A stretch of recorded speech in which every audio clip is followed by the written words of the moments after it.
first experience with chem, the Curtis General, he would stop by every once in a while, but he had been in discussion with the OIC, like, hey, I got this chem mortar and I'm going to bring it by. Right. Yeah. But none of this word got to me and Obi whatsoever.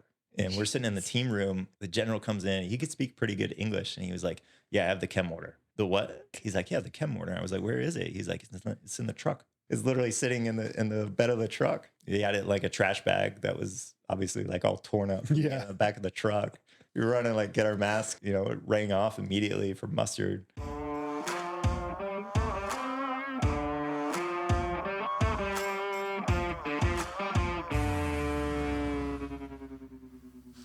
Welcome to the EchoOscarDelta podcast, where we talk to Navy EOD techs and hear the stories that they want to share. All ideas, thoughts, and statements are those of the guest and the host of EchoOscarDelta, and not of Navy EOD or Navy as a whole. All right, today we have Adam Garrett. Did 15 years, retired as a senior chief in EOD, did 4 deployments, Bahrain, Afghanistan, Iraq, and a CSG. Appreciate you coming on, talking with us. Yeah, man, glad to be here. So,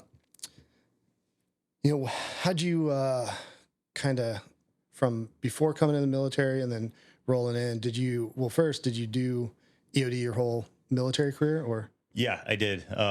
Initially, I had a BUDS contract in boot camp and then switched over to EOD. So growing up, I had an interest in the military like the whole time. Never even heard of EOD. Yeah. I honestly, the first time I remember hearing about EOD was while I was in like the DEP program, right? Where you're going to do PSTs with like the dive motivator and all that stuff. Yeah. And I actually remember there's a friend of mine that we would drive up to Asheville. I'm from South Carolina. So we would drive up to Asheville to do our PSTs with the dive mo. And he was like, have you thought about doing EOD? And I'm like, I know those guys disarm bombs, and like, that's the only one that seems insane to me. Like, I won't do that one, Yeah. And then later on, that dude went to BUDS, and a few years later, I like hit him up, and he was like, "Oh, I can see you changed your mind." I was like, "Yeah." But my interest in fire and explosives like started at a young age. Growing up in the '90s, it was kind of when the internet really, was taken off. Like, people had internet in their house, Right. And I must have been in elementary school at this point. And my friends across the street, they had internet. And the first thing we printed off the internet was the anarchist cookie. Yes, I knew it was going there. And we made like the poor man's napalm, right? Yeah. Gasoline and styrofoam. And we would put it on sticks and light it and watch it burn. And then that transformed into like taking apart fireworks, putting all that stuff in the napalm, blowing that up like in culverts, like in the neighborhood, like as a young kid, Yeah. I don't think my parents knew any of this at the time. They know now, but so it definitely started early. And I would say I'm more of a pyro fan than I am an explosive fan. Yeah. Like both are good. So grew up, I went to college, Christian college in Greenville, South Carolina. Okay. I didn't know what I wanted to do. I came in as a pre-physical therapy major. Decided after one semester, like, that wasn't really for me. I'm interested in like science. Yeah. But I'm not a math science guy. Like, I'm a logic, reasoning, history, English type. That's how my mind works. Yeah. So I switched over to humanities, which is basically a college degree. It's like high school, but at a college level. Yeah. So you can take all these different courses. Like, it's very freewheeling. By the time you get to your senior year, like, you're just taking whatever you want to take, basically. Gotcha. But that doesn't directly line up to a job, right? So it's still at the end of college, it's like, I don't know what I'm going to do. Yeah. Like, I'm not really qualified to do much of anything. So I went to work for my uncle, who had a landscaping company, doing just brutal work in South Carolina in the summers. Because there's a big difference between, like, you see guys doing landscape maintenance, cutting grass, whatever, like, it's not all that difficult, but landscape installation is a completely different beast, where you're, wheelbarrowing things up and down a hill, digging trenches. Yeah. And it's pretty rough. So I did that for about a year. moved over to IBM to be an investment accountant, Oh, dang. just kind of out of the blue. Yeah. That was what made me decide, like, I'm going to go into the military, Okay.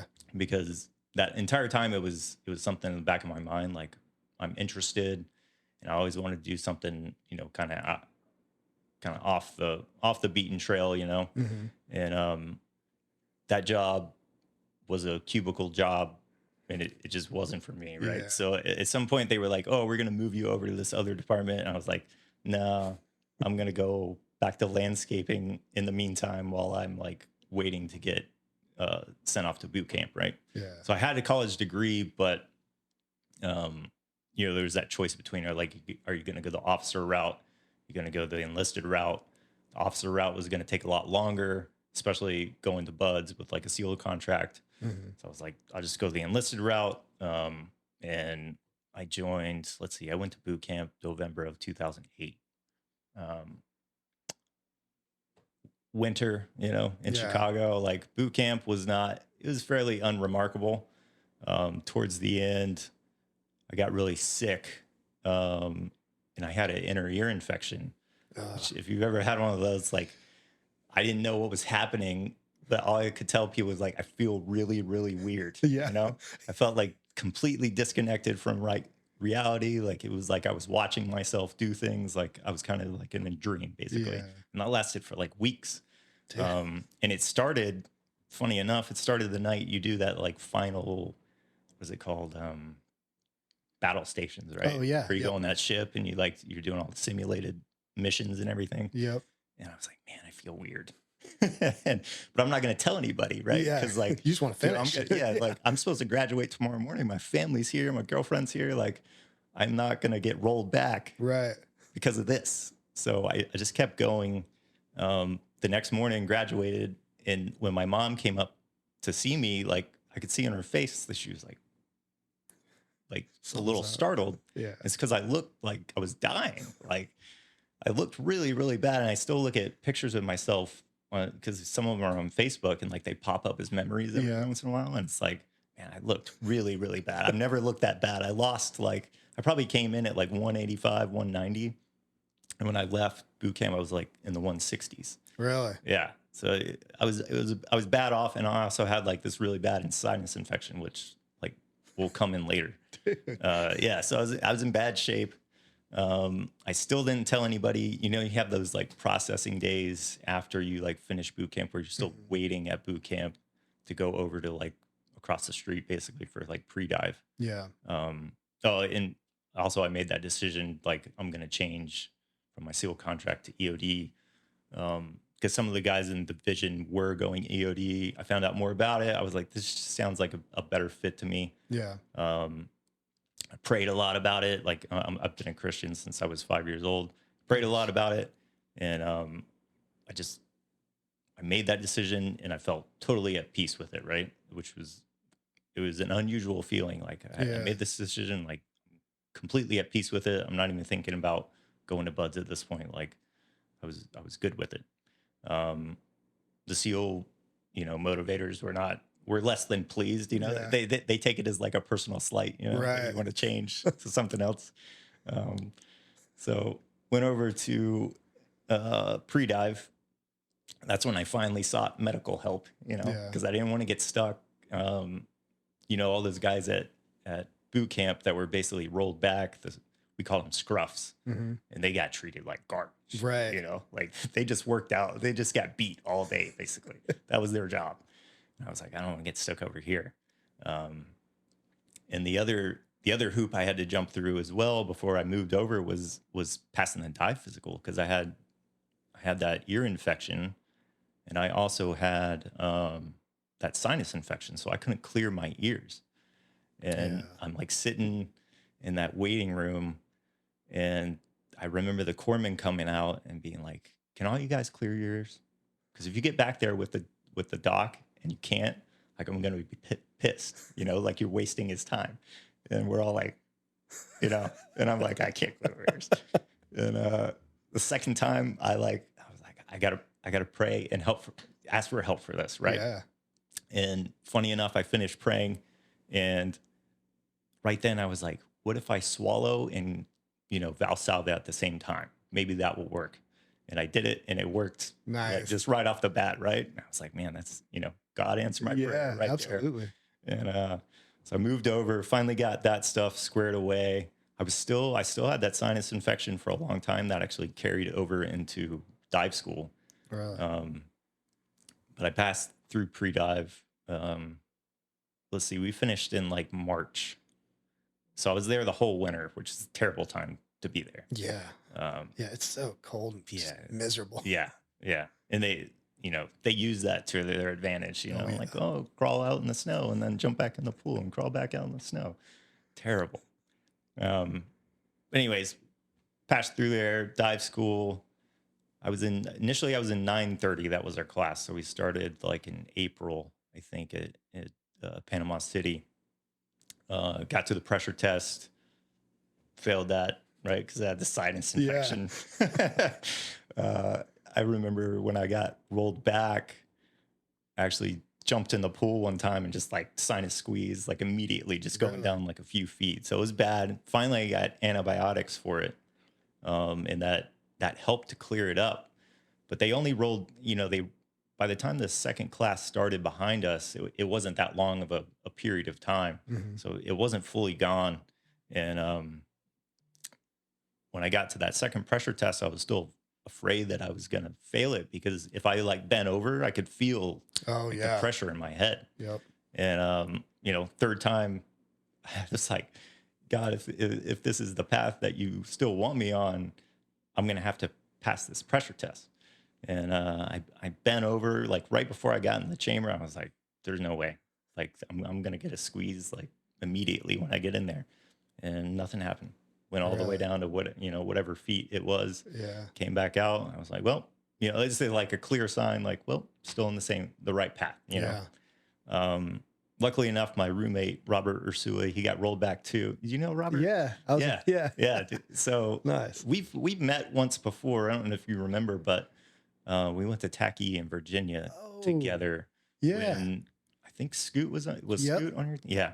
Okay. Yeah. Man, that was a while ago. Yeah. That was like over 10 years ago. Yeah. Yeah. Me and Christian Rivera, we were like kind of the outliers of that class, because it was all CRIF teams, and then me and Christian. Yeah, that's right. Yeah. I got hooked up by I think it was Charles Murphy. He was like the RTO at that time. He's like, you guys want to go to the school? I was like, sure. Yeah. That's awesome. Yeah. So Robert, he got his eardrum perforated during pool week. Somebody on a hit kneed him in the ear, perfed his eardrum. But it kind of worked out. Like, he rolled back in my class. The class behind me, like, no offense to the guys in the class I was originally in, but like the class behind me was better. Yeah. Just better dudes. So we finished dive school, went over to EOD school, take my second roll in the first week of school because I get food poisoning.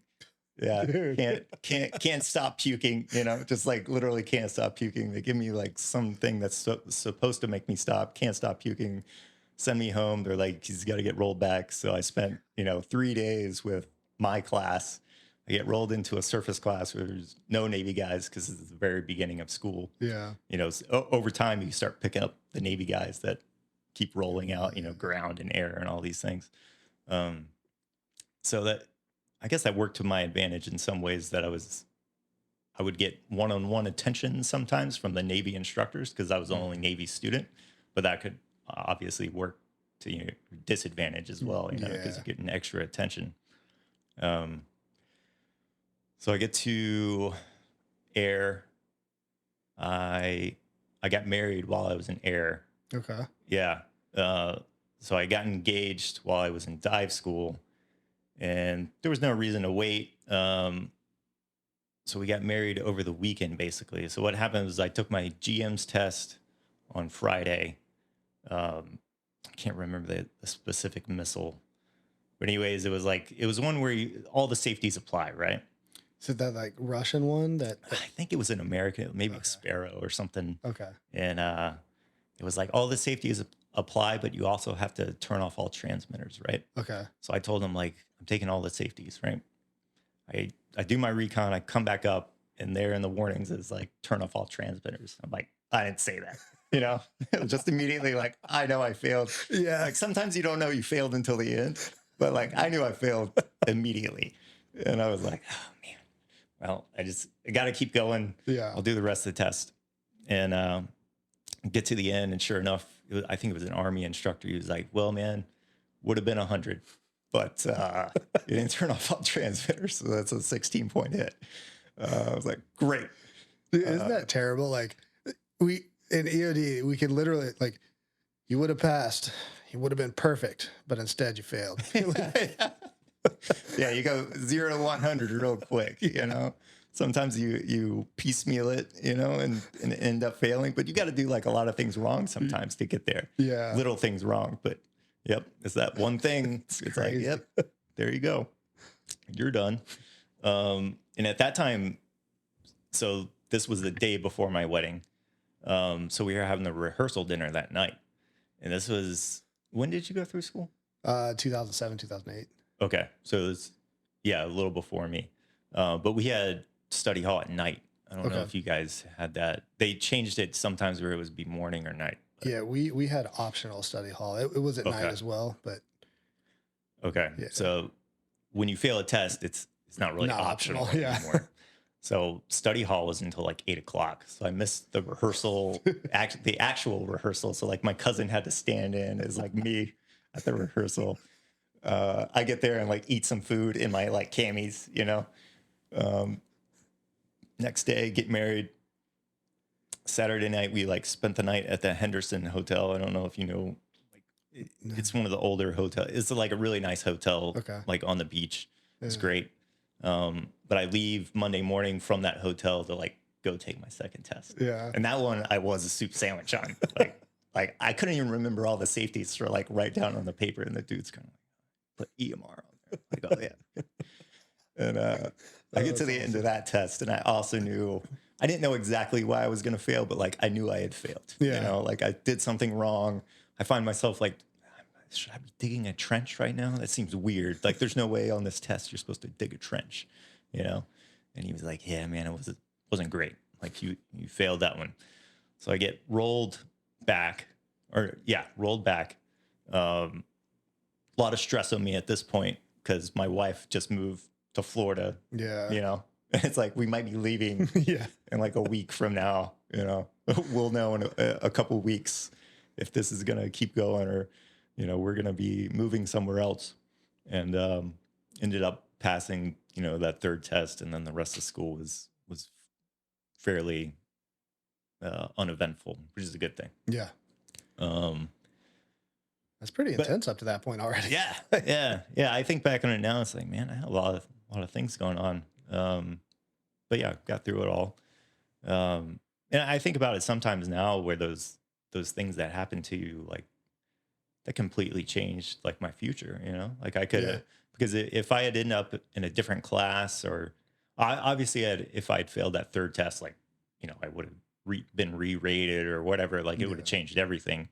But even just getting rolled back, you know, it changes what orders you might get. Right. So you might end up overseas. You might end up on a different coast to like change your whole life. You know? Yep.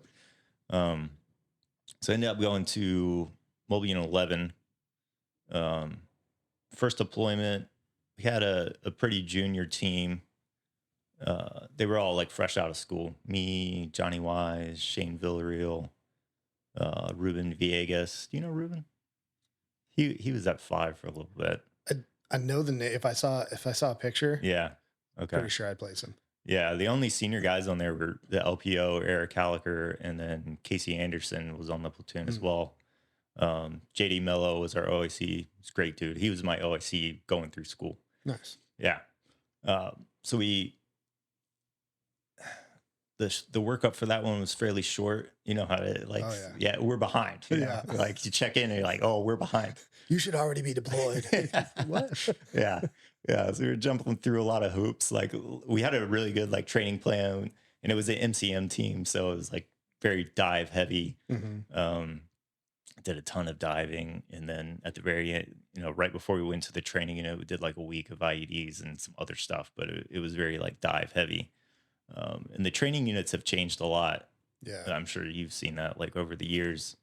Back then it was very like very structured, and it was fairly elaborate in terms of like the drills that they would put together versus like what you would get at the mobile unit. Right. And now it's kind of like reversed in some ways.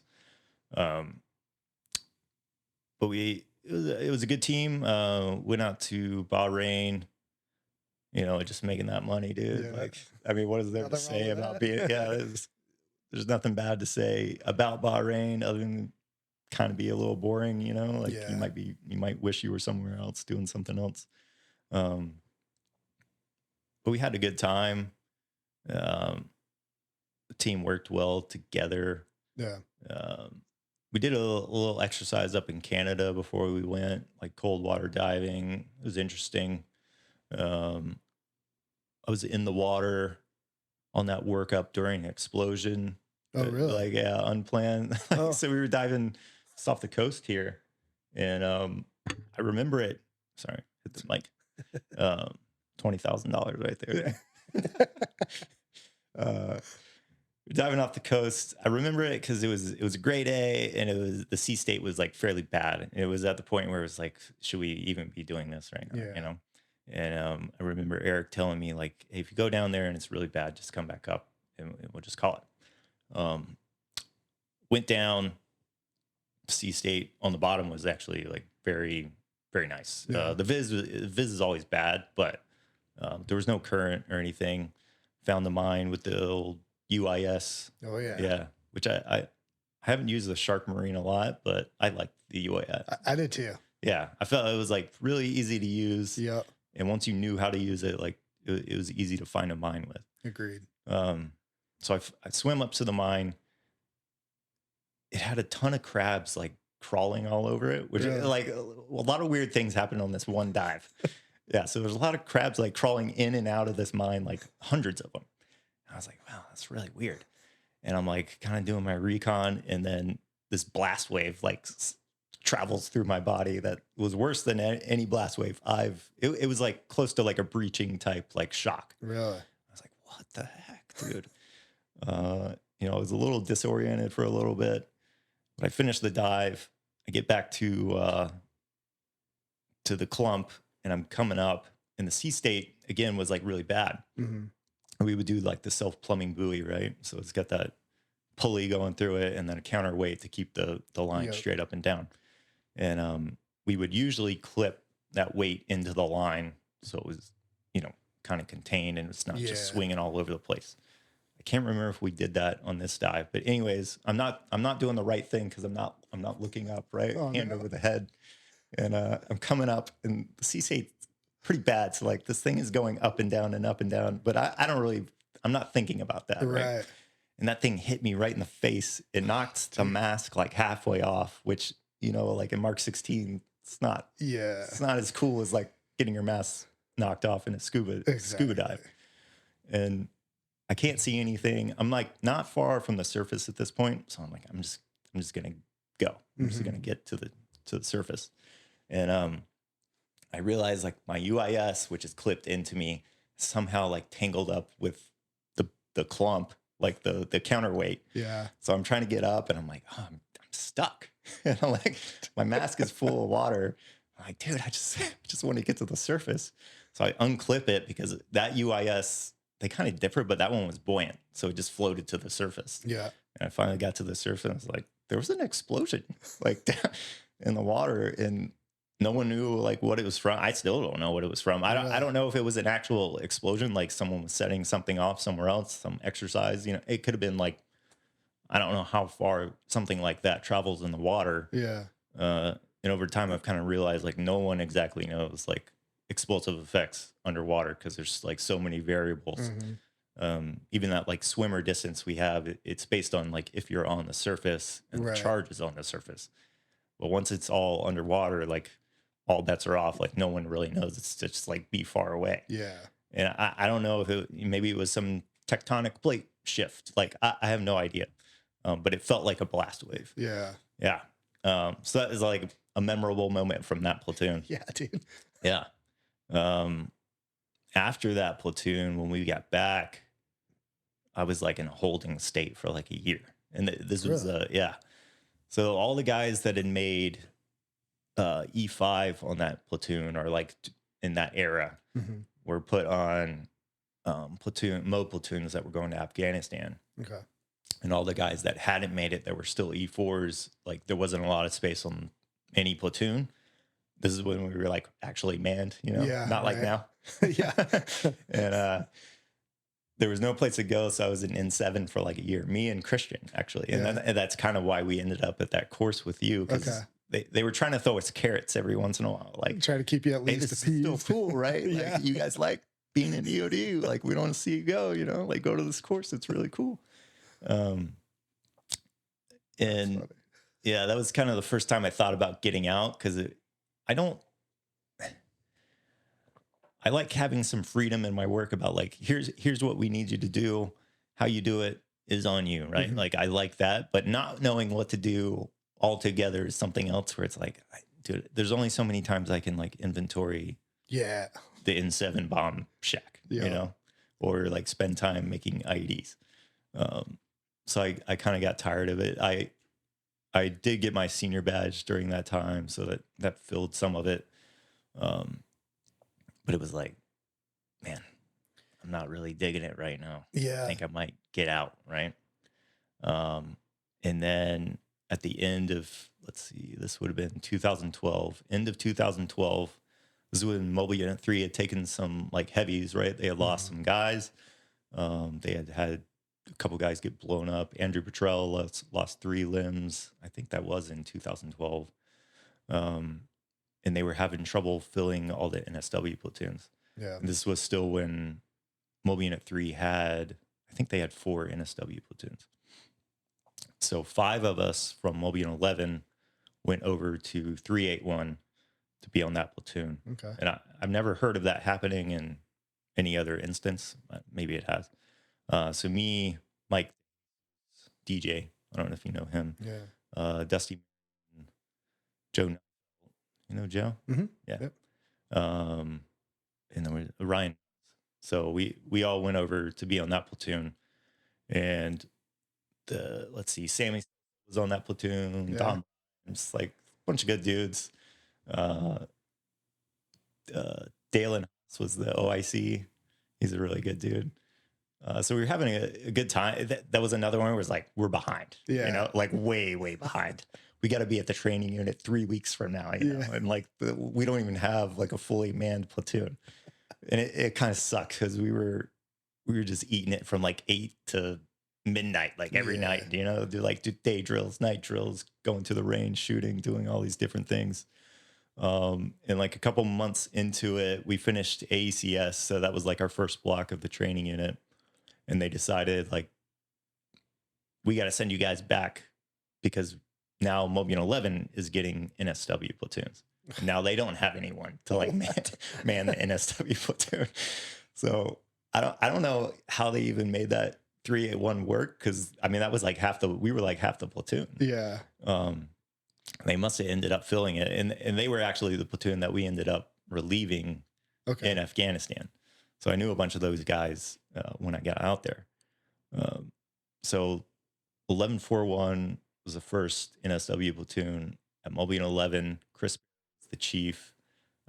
Chip was the AOIC. Yeah. Ryan McDonough, who is out now, he ended up being the OIC at the end. He's a great dude. And then the 5 of us that came back, and then they filled it in with some more dudes. And there was some shifting on that platoon as time went on. It's like a long workup, so like it shifts all the time. Workup was good. Chris really liked to, in terms of training, it was like he liked to do as real world as he could, in terms of like, we're going to leave from here. We're going to be out all night. Yeah. We're going to like sit there for 4 hours, in the cold, and then we're going to hit the village in the morning, like that was his flavor, and it is realistic, like, hey, you're going to be gone for a while. Bring food, bring water, bring warm stuff, because it's going to get cold. And he took us out to Fallon a couple times. And I remember one night we went out and we were going to climb this mountain to like hit this IRL. And then we were going to come back down the mountain, hit this village in the morning. And we were riding in the truck, and Chris is looking at me through his nods, and I can see him like staring at me. And he was like, where's your med kit? Right. I didn't have my blowout kit on my kit. I can't remember why, like if I forgot, was it by choice? I couldn't remember like where I was going to put it on my kit, whatever. It was kind of early in the workup. And I'm like, oh, I don't have it. And he was just silent. Yeah. That's not good. Yeah. So we climb up this mountain, which was also a beast. It was the first time I realized. So, with the green nods, focusing them is always like an issue, like, are you going to focus one close and one far? And like, are you going to focus them both at the same time? Yeah. So the easy way to get around it was like the covers with the little hole in it, Right. to autofocus. But that also, I didn't know this at the time, but it doesn't allow as much light into it, into the nods, which is what you need to see. So I'm climbing up this mountain, kind of like, it's a dark night, and I'm climbing up in the dark. I can kind of see, but it's making it more difficult to walk, because we're not following a path or anything. We're just like climbing up this mountain. And Chris and Matt were like ahead of us.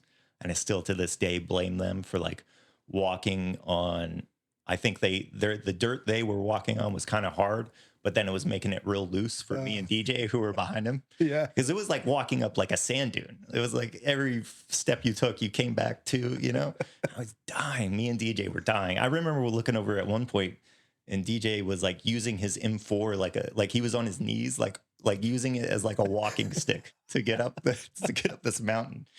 We finally get up there, and my legs like I feel like Bambi, right? I can like bear like oh, and the altitude, we just gotten up there, and they went up and like did a drill, came back down to me and DJ, and I like turned my head, and Chris is like in my face, like staring at me again. I'm like, what's up, Chief? And he's like, you think I like wearing all this shit on my kit, It's like, no. He's like, no, I hate it, but you got to carry this stuff because you need it, right? And then he hands me this like Projo or like whatever, the rocket that was at the top of the IRL. He's like, you're going to carry this for the rest of the day. So now I got to carry this thing down the mountain, even though like I can barely stand, So we make it down the mountain, and it just, again, we were like out there in the cold for 4 hours. We're starting to huddle together, and that was just like, that was his thing, and it kind of carried that whole it kind of became a tradition on 1141. Like there's like a culminating event, that's really difficult. You're going to be out all night. But that kind of created like some history on that platoon too. And that really kicked in more once Josh Christie, he was the chief of that platoon. He kind of made like, paraphernalia and some like lore and history behind the platoon, That's cool. Which I think it is really cool. Like it gives guys something to be like, they're part of something, like something to be proud of.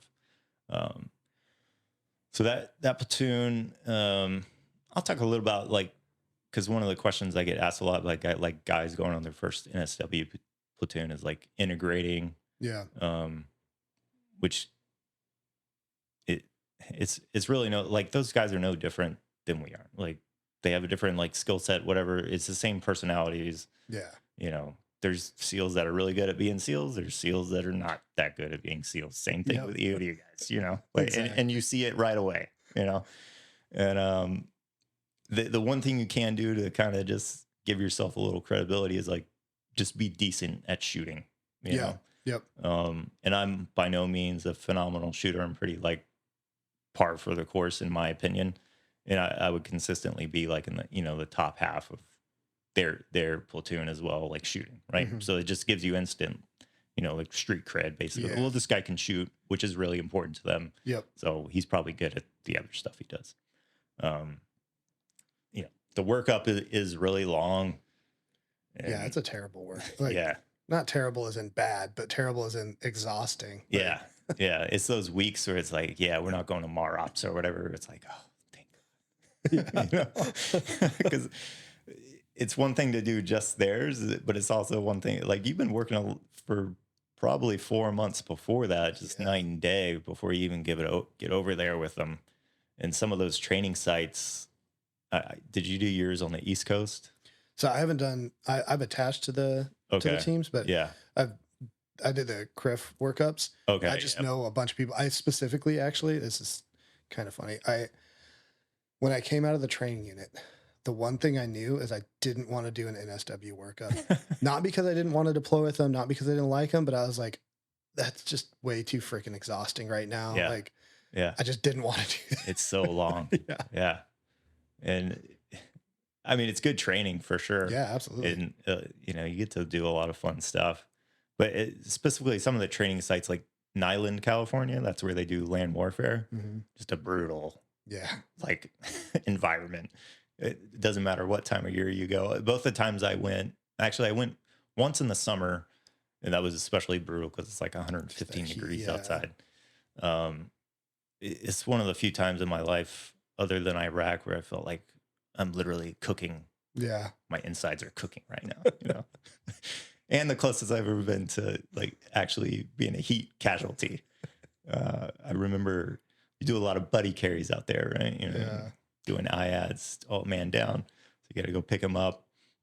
I carried this guy maybe, I don't know, a couple 100 yards and put him down. And I was like, oh man, I'm getting worse. Like just standing here, I'm getting worse, not better. And I'm trying to listen to the debrief and just hope like I don't fall out, right. Just like literally pass out. Because they get mad at you if you're a heat, because it's like, well, you should have known. Yeah. you got to push hard, but you got to know, Yeah. that dichotomy. But you also can't say anything. If you say anything, you're being weak. Yeah. Then we're in trouble. Exactly. Because you became a heat casualty, So it's a big deal. And I just, oh man, I hope I don't pass out right here. Thankfully I didn't. Because that also makes you more susceptible later on to being a heat casualty. Yep. But the terrain out there is bad. It's just like big rocks. It's like, it's not river rocks. It's just like big chunks of rocks. So twisting your ankle is, it's going to happen. Your knees are just like on fire after a week of it. But being out there the first time with them, just being a decent shot was enough, where it's like, you can kind of integrate with them. One night we did a night shoot. Me and Chip were teamed up, and it was like 100, 200, 300 pop-up targets, right? And you were competing against the guys next to you, and it was like a bracket style tournament, right? Okay. Yeah. And me and Chip won, and at the end it was like, this is still a few days in, right? So I'm trying to feel these guys out and just kind of laying low, Yeah. And I'm like, I'm not gonna gloat, And then they announce it, and Chip starts doing like the Triple H, like suck it, like he just right in their face, They laughed, like nobody was mad about it, Yeah. But it was like two completely opposite, approaches to the situation. It was just making me laugh. Oh, that's funny. Yeah. He's a funny guy. He didn't end up making the deployment because he got into a motorcycle accident like a month before we left. He was supposed to go to Afghanistan with us. Yeah. So he couldn't make it, and that kind of ended up. We had like a little body shuffling on the deployment. So we went to Logar province. This was 2014. It's kind of an interesting time to be there because it was the end of combat operations. Like. Right. When we left, there was no one coming to replace us. So like we closed out the DSP, the FOB, like everything. Yeah. It was all getting torn down, which I'll talk about in a bit. But it was a fairly like conventional mission. We were split up into a few different spots. I was at Baraki Barak, or it was called BBK. That was like what everyone called it. And we relieved, it was Dom and Sammy were at that site. Okay. When I got there, Jeff was there, and he was on 381, so I knew him already. And it was literally like the high five on getting off the helo thing, like welcome and see you later. Yeah. And it was a fairly conventional mission. We're just kind of like stabilizing that area, just presence patrols. We would try to set up. We call them checkpoints, like HESCO enclosures, little forts, basically, where on high ground where the Afghani police could like set up and overwatch the area and just like deny freedom of movement to the Taliban. So it was fairly conventional. But we got into a lot of ticks, like a lot of fights, some IEDs, but it was mostly like, I would say 50% or more of the time we went out, like it ended up in a tick. Really? And they were fairly long. Like after the first one, and Chris was my TL when I was there. We got back and he was an experienced guy. And after the first one, he was like, that was the longest tick I've ever been in. I was like, oh, really? You know, I was kind of surprised. And things kept going on like that. And this is my first combat,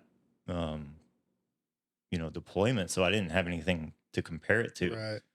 And after one of these fights, it was like, yeah, dude, we've been in more combat than like I have been in my entire career already. Wow.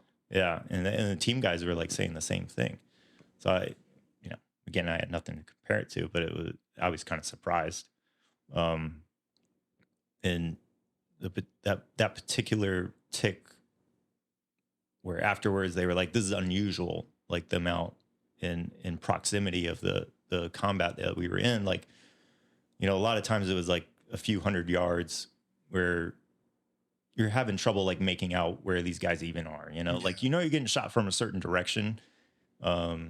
And you're shooting back in that direction. You're not always aiming at it. It's like one of those things where people, because movies are the only thing we have to go off of, like, oh, they like shooting at these people like 50 yards away. You know? Like, and it's like, yeah, in World War II, like maybe that happened a lot, or Vietnam or whatever. But in Afghanistan, it was fairly unusual unless you're like doing a DA, You're right. And we get after this specific one, it was like maybe 100 yards, probably a little closer, like tree line to tree line.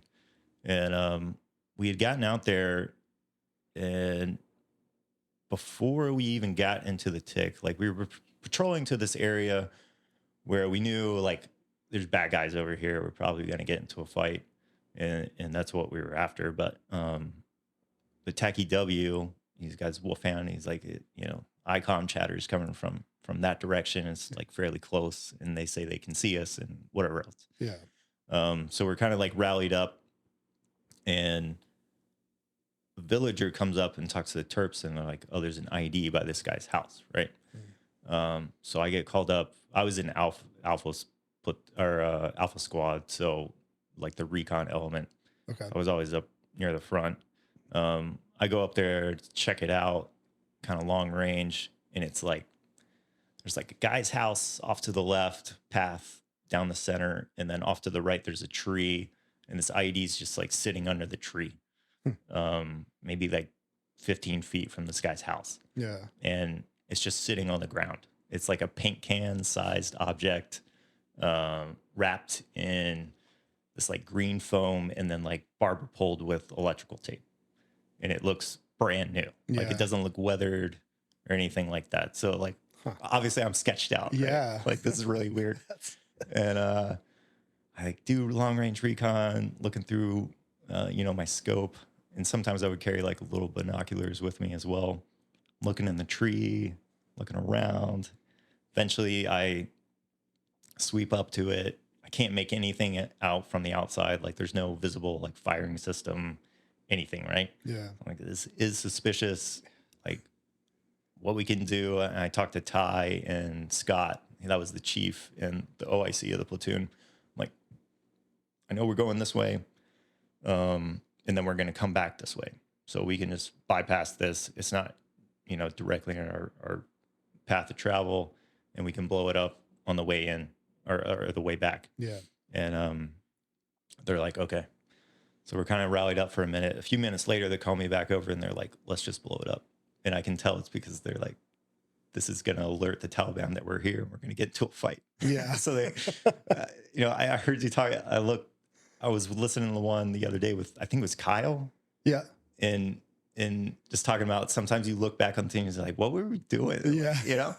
And it's hard to think about some of that stuff now where it's like, if it had gone wrong, right? Like we had lost a guy, somebody had gotten shot, whatever. You probably look back on it and be like, that was dumb. Right. You know, what we were doing is kind of dumb. But because that didn't happen, it's like, that was awesome. Yeah, You know? exactly. And so I put a block next to it. It was definitely an ID, like it was full of HE. Blew it up. We moved to the next tree line and like, you know, it pops off like right away. Tree line to tree line, like super close. We had probably like 12 guys with us that were just soldiers for this Afghani warlord that was in the area. Like Gotcha. they would link up with us sometimes. Yeah. Not to be trusted. Like these dudes are not to be trusted, right? But they don't like the Taliban, right? So they're friends. Yeah. And they start flanking up this left side along the wall. One of their dudes gets like lit up like 7 times in the legs. They come carrying him back. His pants are like just completely soaked in blood. Our medic, Corey, he like gets to this dude and he puts on, have you ever seen that tourniquet where they put it on like the pelvis? No. Yeah. So there's like I forget what it's called. And I just briefly remember seeing him use it because this guy was shot up in the legs and, you know, like, and the pelvic area, you know, you can internally bleed out from that like super fast. Like just really high up or no, all like the way it's around? like a specially made thing where it's almost like it looks like a diaper type thing. Really? Yeah. And it's supposed to, I guess, stop the bleeding. And this dude survived. So it must have worked. Wow. Yeah. So, you know, the typical fight in Afghanistan is like take contact, shoot back, call an air, right? Yeah. And they decimate everything and then you leave. Yeah. And that's how things would go for us. And I think on this mission, we initially had an Apache, which like the difference between an Apache and an A-10 is like night and day. Yeah. It's like this dude's just shooting him with a machine gun, like pop, pop, pop. And then, you know, that A-10 comes in and it's like, yeah, you know, like it is way more impressive and way more effective. And that was the one when we got back, they were like, this is unusual, like to get into a close tick like that, you know, like tree line to tree line. And that was coming from like the experienced guys on the platoon.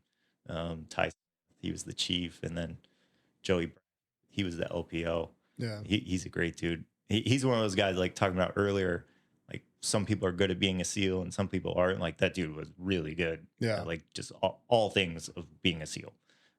Great dude. First IED I did out there, they were pretty much all RC IEDs, which, Really? you know, there's benefits and drawbacks to like every type. Victim operated, you know, like, well, I just don't become a victim, right? Yeah. You know, don't activate it. But an RC is like, I'm trusting in the box, right? I'm trusting in this box to protect me. And that's about all I got. And it was a site we had been to like several times because we were going to set up one of those little HESCO forts there, you know, and it wasn't much of a hill. It wasn't the best place to put it. And we did end up setting it up.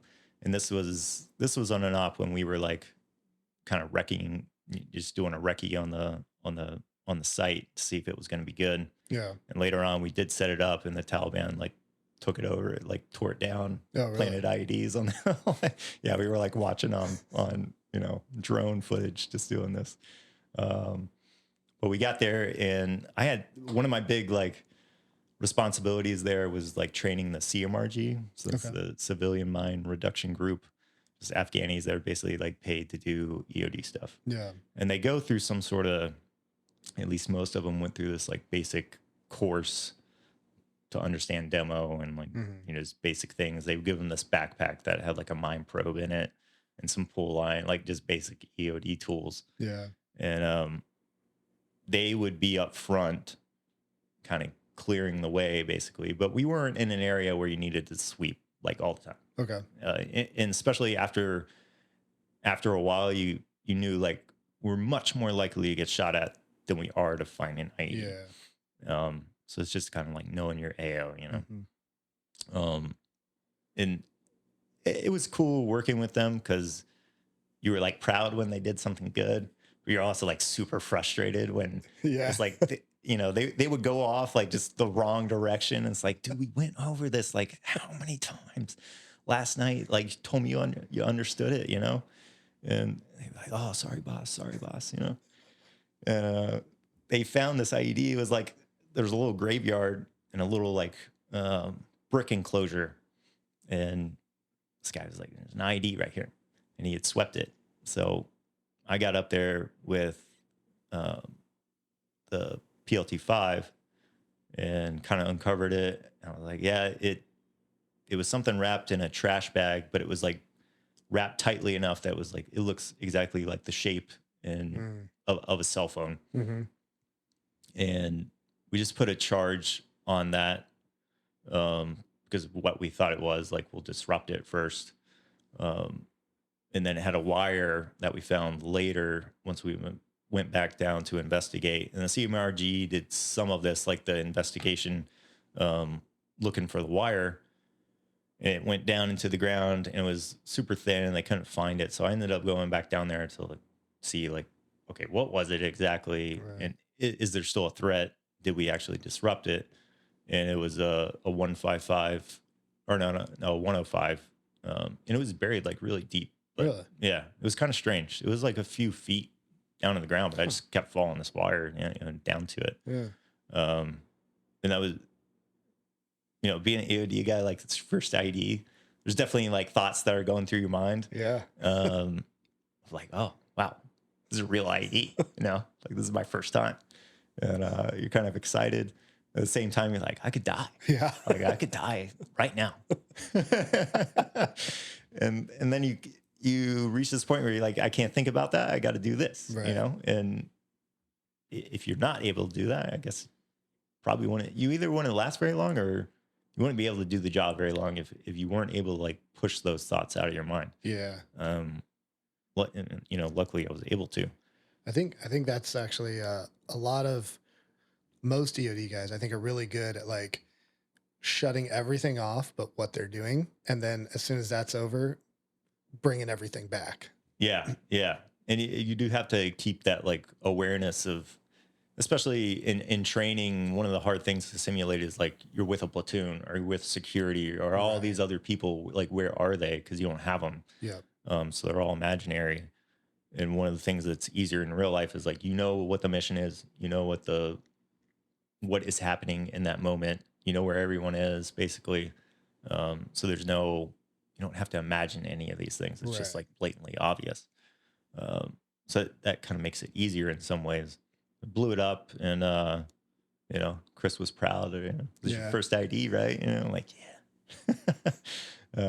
And the other part I remember of it is the sickness was, going through the platoon. Oh, no. The stomach sickness Yeah. was going through the platoon, one person at a time or a few people at a time.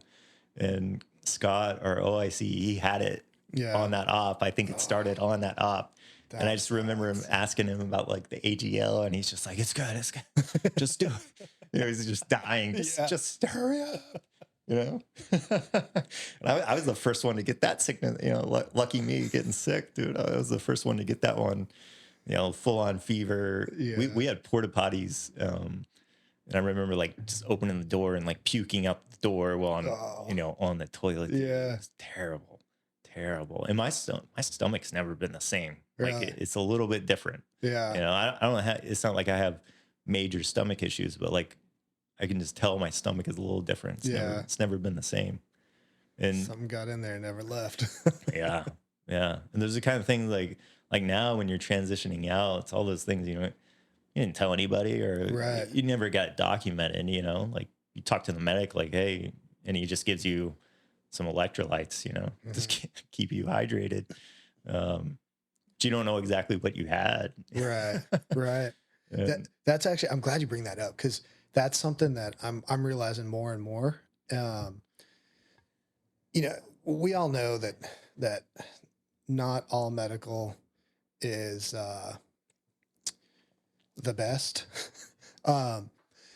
And even if if you have something like that, like bringing it up, right? And even if they're like, nah, you're fine, be like, okay, you know what? I get it. You're not going to help me out. Write this down, put it in my record. Just the fact that I came here and said my stomach hasn't been right ever since this. Yeah. Write that down, put it in my record. I'll leave when I see it entered, because then at least you have something to go back to. Yeah. And Yeah. it's super annoying, but like I'm finally getting there because I hear so many of these things, and then I'm like thinking back to all those times where I also did not say anything about it for this reason or that. But And I was told, hey, document all these things. Yeah. But like as a young guy, you don't do it. I mean, there's multiple reasons. Like one is you don't have time. Right. Another one is like you're worried, like, well, if it's serious enough, they'll pull me off the platoon, or like I'll be MPQ or whatever. So you don't tell anybody. Yeah. Laziness is probably another. Yeah, that's that. Like I just want to go to medical. Exactly. Yeah, so that ran through the whole platoon, and it was Scott's time on that op to have the sickness. I can't imagine having it hit like while we were out. That's terrible. Yeah. I was lucky enough that when I had it, I don't think we weren't doing a whole lot, for a couple days. And that's one of the things about being an EOD guy on those platoons is like they can't. If I couldn't go, they couldn't go. Right. They couldn't go on an op because they needed 2 EOD guys like per the con op. Yep. And it's not to brag, but like I was the only guy on that platoon to go on every single op because they wouldn't always take like every new guy, and towards the end some of the leadership wouldn't go because it was trying to let the LPO kind of do like the chief job and everything else. So you get more work, and then depending on where you are, you might ODA or whoever else might be like, hey, we need guys to go on this op with us. Yeah. And it was the same thing in Iraq, like pulled double duty basically because the platoon is split in 2 different sites, and they were close enough that they needed 2 EOD guys, so we would have to go on like both ops. Yeah. Which can be good and bad, but I mean, to get more experience. Probably exciting at first, but after a while you're like, man, I just want a day off. Yeah, it can be a drag too. Yeah. Come back from one and you got to go back out on the other, but overall is, that was a good, I liked, you're needed on the platoon. Yeah. And they used to call them jet guys. I can't remember what that stood for, but they were like IED advisors. Okay. They weren't necessarily EOD guys, but he came out, this guy's name was Garrett, and he was, come to find out, he was like one of the original like CAG guys. Oh, really? Yeah, he was like Black Hawk Down guy. Yeah. Yeah, and he was a cool dude.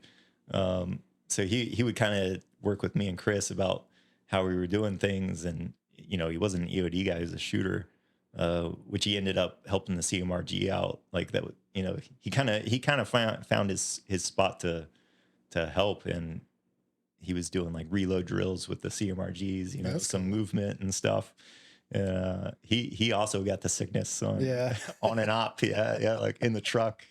And I just remember looking over and he's just dying, sitting. It's like, how he feels, Yeah. Like I felt it. It was like, yeah, I feel really bad for you. Yeah.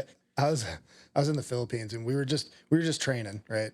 We went over to this EOD det, and we're training there, and like, I got it, and so I'm like, hey, I need to use the restroom, right? And of course, it's just the toilet seat on the hole in the ground. And so I go over there, and dude, I'm just like going at it, and I come out and I instruct a little bit, and then I'm going back in. The rest of the time, that was probably like month 2. The rest of the time, anytime I worked with them, I can't remember his name right now, but the OIC, the Phil OIC, he would be like, Sir Clark, you have the IBS.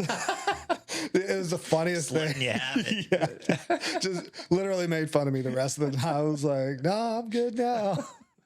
The other bad thing about it was like, it didn't just last for like a week. Like my stomach was messed up like almost the entire time I was there. Not to the same degree, but like I said, I can still have like stomach issues from it now, but on the deployment, like when my stomach was not good, like almost the entire time. Luckily I have one of those stomachs where like once it's time to leave or like go somewhere, like it shuts down. Yeah. Like, yeah.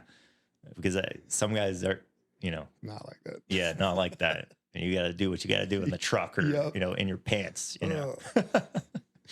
But yeah, Gary also, we got into discussions with him because so the DSP that we were at, BBK was like maybe 100 yards by 100 yards, super small. And it was pretty much in the village.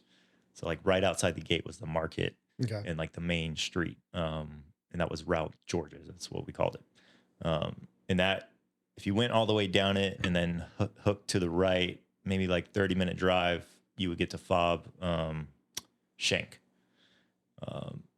And that route had like 50 something culverts on it. Oh, dude. So like, yeah, we're traveling it like every time. And it was like, we can't stop to check every culvert. Right. Otherwise we'll never get there. And then again, like we were much more likely to get shot at than IED or hit with an IED.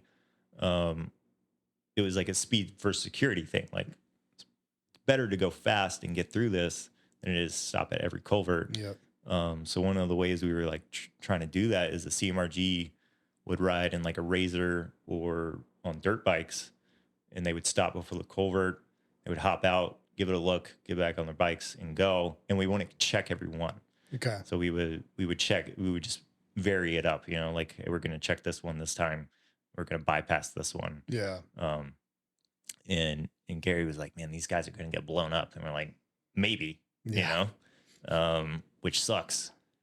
But is there a better answer? I mean, the only thing was like what he suggested was like, we could probably get a Humvee, right? Up armored Humvee, which we did end up getting. But that's also a speed thing where it's like, it takes a lot of time to get out of Humvee and back into Humvee. But anyways, it was beneficial. And I mean, that's how things ended up going. Like, I think we got a Humvee. They stayed out front, dirt bikes, Razors, whatever. That came back to bite us a little bit.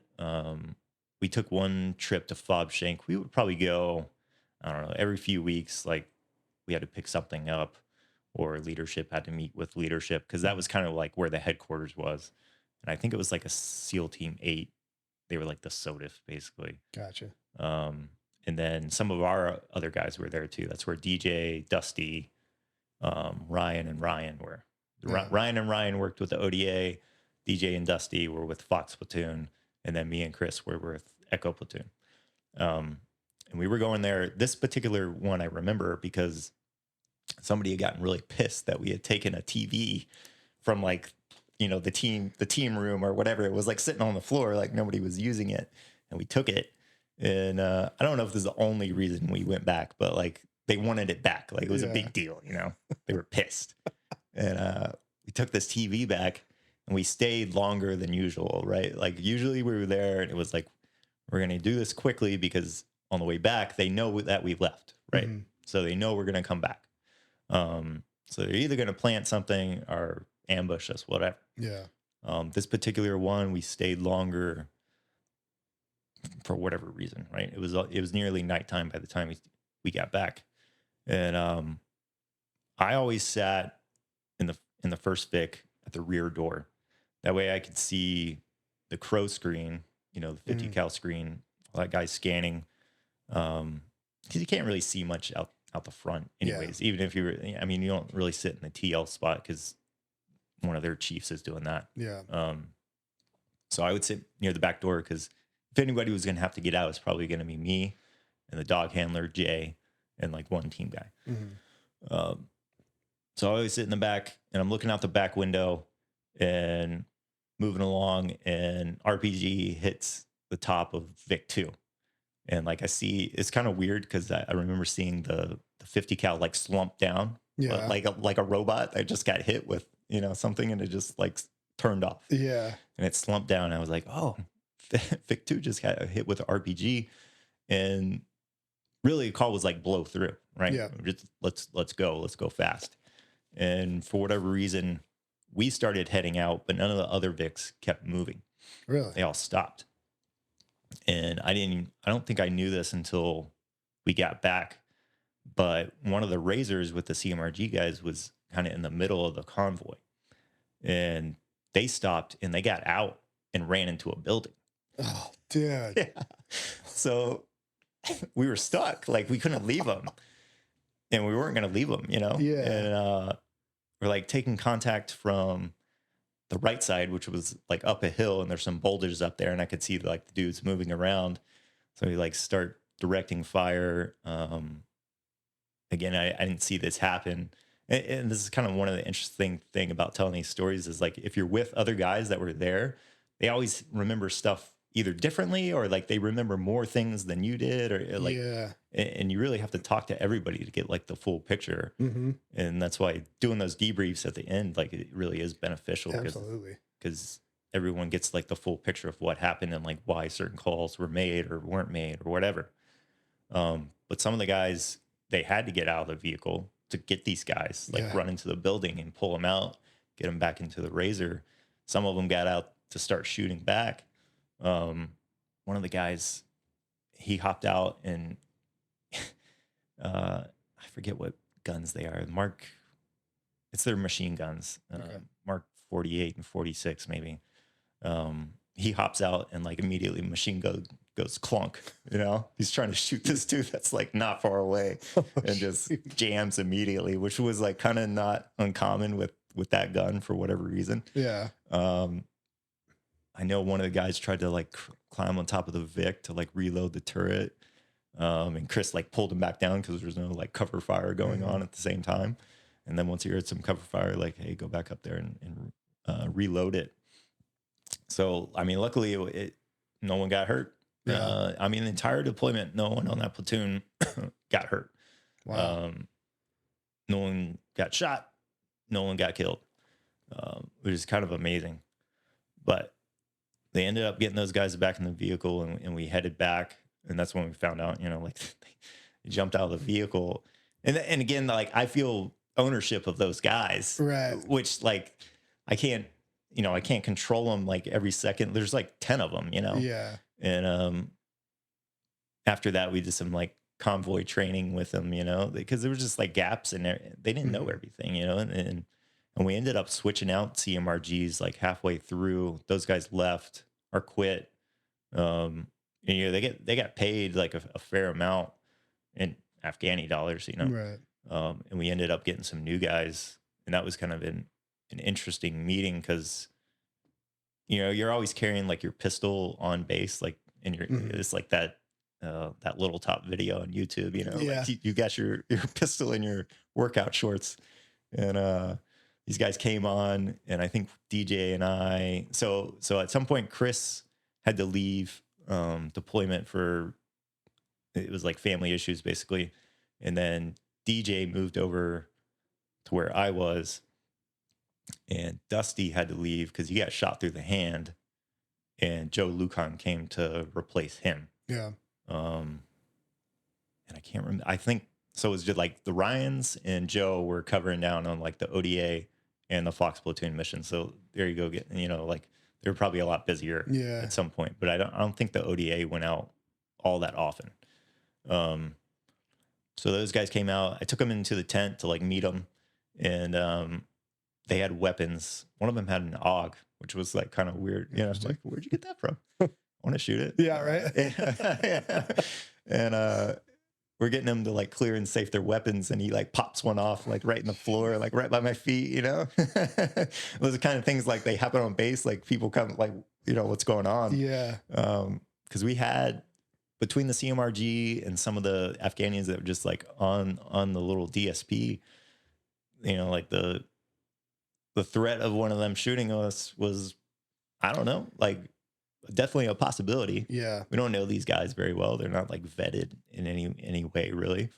So it was kind of always something like in the back of your mind. Yeah. You can't trust them fully, you know, Exactly. even if you like them, you know. Yep. And I did like some of them. Yeah, so working with them was an interesting thing. By the time we left, it was kind of hard to say goodbye to them because we took them back to Fob Shank, and it was like, you guys are on your own, you know, like you can't stay here. Yeah. He's like, you know, if we go back to our village, we're probably going to get stopped and killed. And like, I don't know what the likelihood, because they say things to get more out of you, you know, like that's one of the things about that I felt in Afghanistan is like most of these people are just trying to survive. Right. Like they live in a mud house.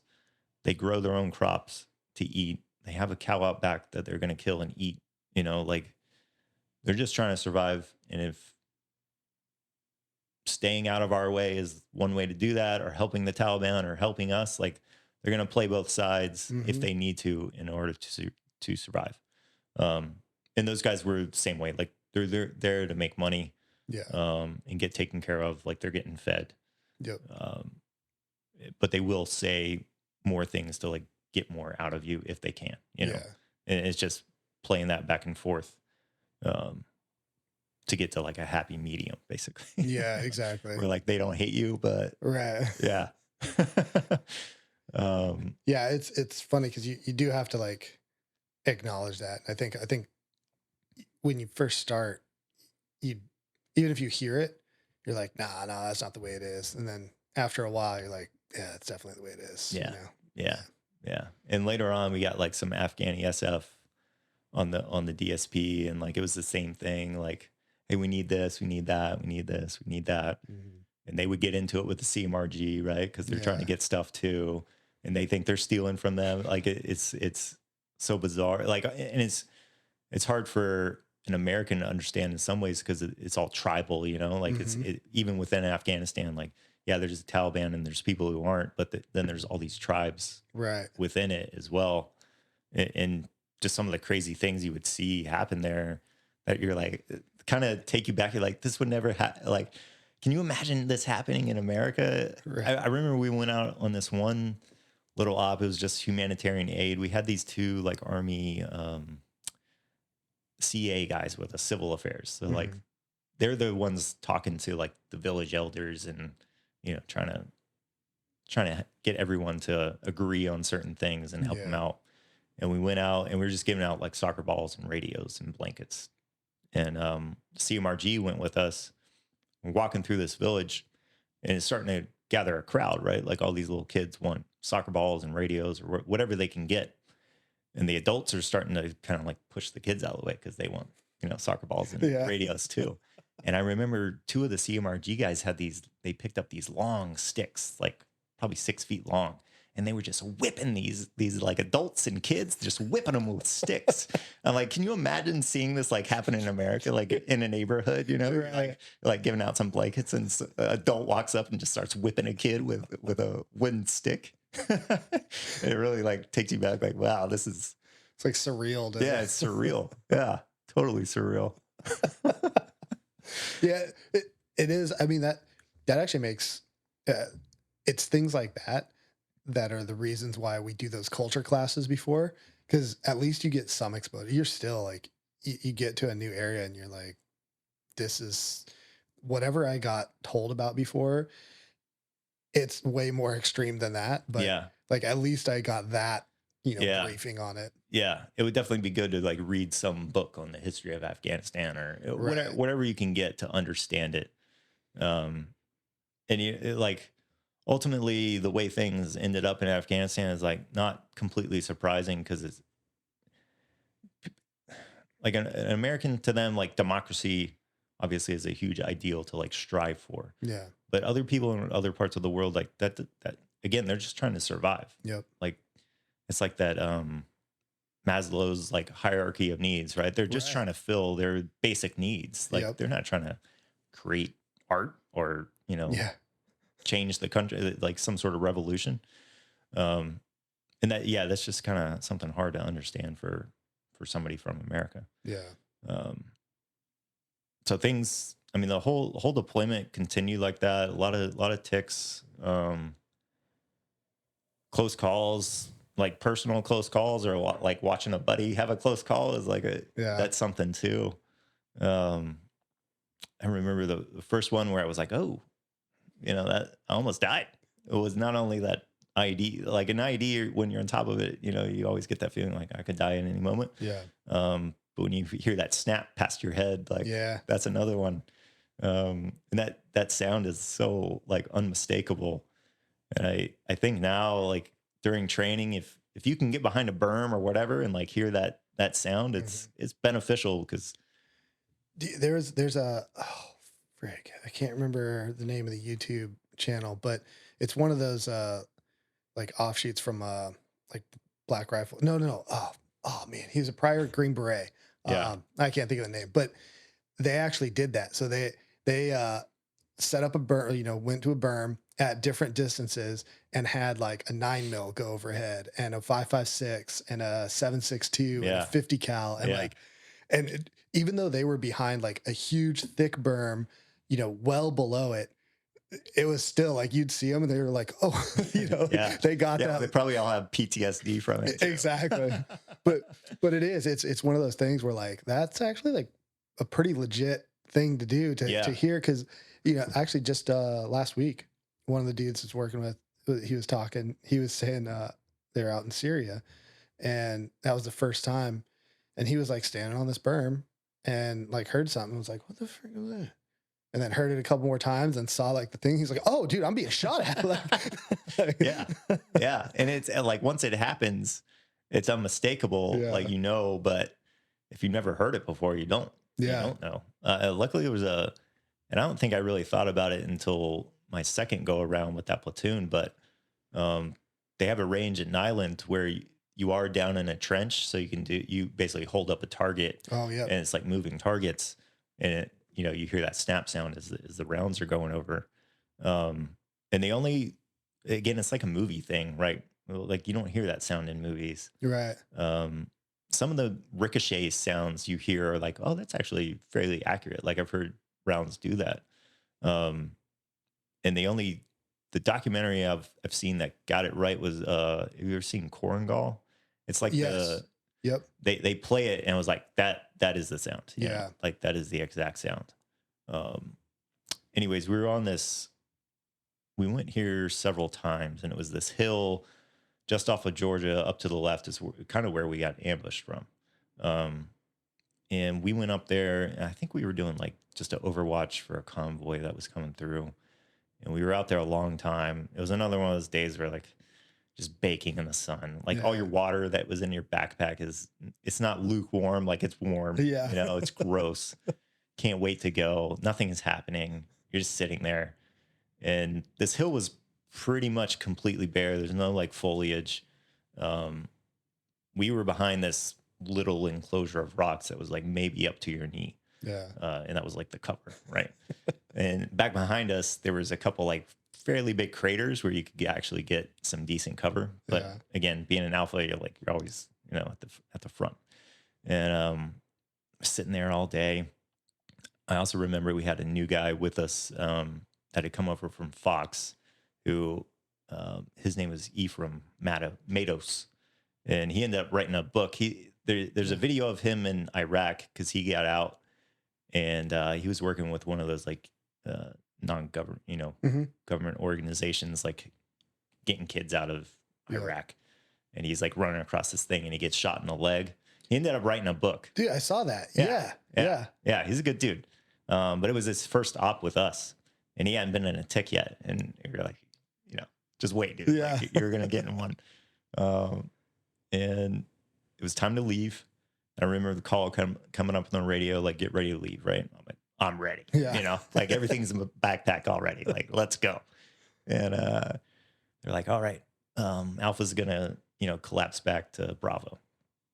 And I look at all the guys that I was with, probably like 4 or 5 other guys. They all look like they're ready to go, ready to stand up, ready to move back, right? So I'm like, all right, time to go. I stand up and I start walking back.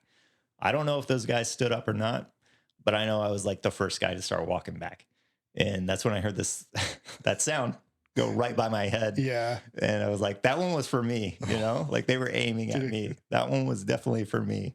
And like you collapse back down and start, getting to a regular tick, like shooting over there, calling air. I also remember on that same tick, I took a 7.62 like down my collar, which the amount of pain is directly correlated to that caliber size. So like, that 9 mil that goes down your, you stop and you try to get it out. Like 7.62 is, and it's funny because we're actively engaged in a firefight, and it's the same reaction, dude. Like I stopped firing immediately, like like trying to get it out. I had a scar up on my shoulder for a long because it got kind of just stuck in there. Yeah, it was kind of gross. So we got back from that one, and I was like, that was a close call for me. And I had that happen several more times. not just to me, but like seeing other guys like, Yeah. like, oh, this just went by your leg, dude. We did an op with an ODA where they were like moving through a village and we were like the blocking force. And it was kind of a long one. It was like an overnight one. So we showed up during the day and we took over this compound, and it was kind of built like a castle. Like there was a wall, and it was fairly tall, probably like 20 feet tall. And at each corner, there was like a little parapet, and they were actually where they would take a dump that would go down into the, like the stable basically. Yeah. But they had windows, and we were up there, we were in a tick, and I like stepped into this window to like take a few shots out the window, and some of these like just basic soldiering stuff, like it's real, you know, like it'll save you. And I was like, all right, I'm done firing. I'm gonna step out of the way, right, to reload or whatever I was gonna do. And just then, like 3 snaps come through the window. Jeez. And Tav, who was the other chief on the platoon, he was like back behind me, sitting on a wall, just with his back to the wall. And he looked up, and like all this dust was like falling on his head because they had just hit like right above his head.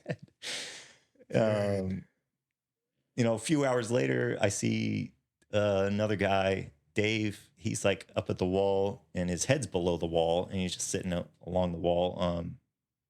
And I'm kind of standing behind that little parapet, so I'm standing, and I'm looking at him, talking to him, and I see like multiple rounds hit directly where his head is, just on the other side of the wall. You know, like it's just like very accurate.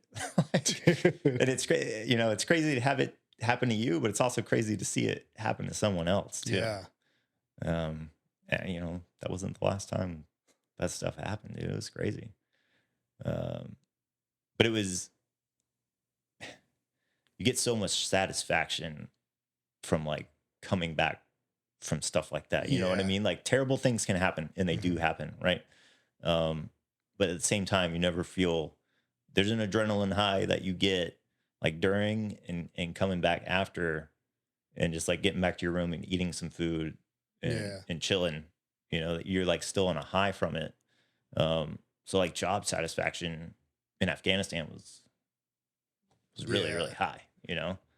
And it was a overall like awesome deployment. Nothing, like I said, no one died, no one got shot, you know, killed a lot of people, a lot of bad dudes, you know. Did some good for that area. I was under no delusion the whole time that like we're really making a huge difference, you know. Like you take some satisfaction knowing like we killed some bad guys, right? We helped some villagers, because they would come and get medical care. Like one time they brought in this little girl, she was like 5 years old.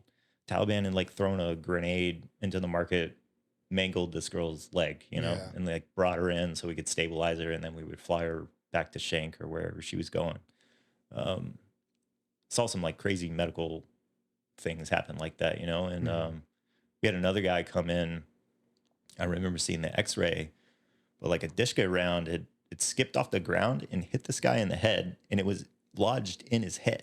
Oh, geez. Yeah, like it had lodged up like under the bone or like through his skull, and he survived. But it's crazy to see an X-ray with a 50 cal round in this dude's head, you know. Yeah, so you just see a lot of crazy things happen that you would never see anywhere else. And we were, like I said, we were closing down that DSP because that was the end of combat operations in Afghanistan. So, you know, some of the fun stuff I got to do, like if you wanted to demolish things, like that was the place to be at that time, you know, like, hey, we're going to blow up the gate, you know, we're going to blow up this concrete pad. We're going to burn all these lithium batteries that they don't want, you know, like I burned a full tri-wall of lithium, like 2590s at one time. That had to look pretty cool. Yeah. Another one of these medical things are like, I should write this down, dude, that I probably inhaled some lithium, burning, you know, a tri-wall full of 2590s, but nothing like it, you know, like that is the greatest fire I've ever seen in my life. But we just demolished everything. The Afghani SF were going to take it over.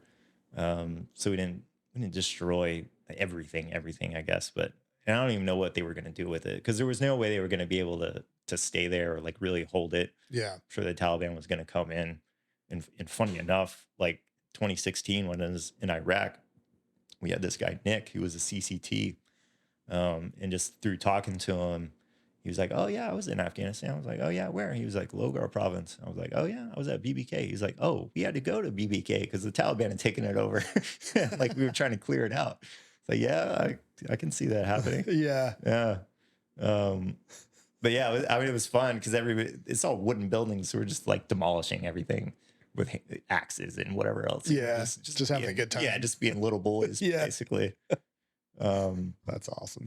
Yeah. So we went back to Shank and I ended up staying like a month and a half extra or so. So really? we got there in like May and I think the platoon left in like September, like beginning of September. And I was there through most of October because I was going to re-enlist tax-free. I got to stay for that money. Nice. And yeah, it worked out well. But it was also like, it was weird because the FOB was closing down too. And, talking about burn pits and all these other things, like basically they just demolished every building in place and then set fire to it. That was how they got rid of it. And I lived over there and it was slowly like whittling away. In terms of the number of people that were there. So by the time I left, it was like a ghost town. Like I would go a couple days without seeing like other Americans. Like, really? Like all I had to eat was MREs, Yeah. Yeah. It was kind of weird because there were Afghanis around, It's like just me and them. I don't know where everybody else is. We actually had at one point they didn't call it as an exercise, but they were like, it was a warning. I had never heard it before, but it was like an alarm went off across the entire base that there was a gate runner. They had gotten on base, and really? I think I only had my pistol at this point, right? Because my other weapon was gone. Yeah. Like, what am I gonna do? Yeah. It turned out to just be an exercise, but they didn't announce it that way. That's terrible. Yeah. I was a little freaked out. Yeah.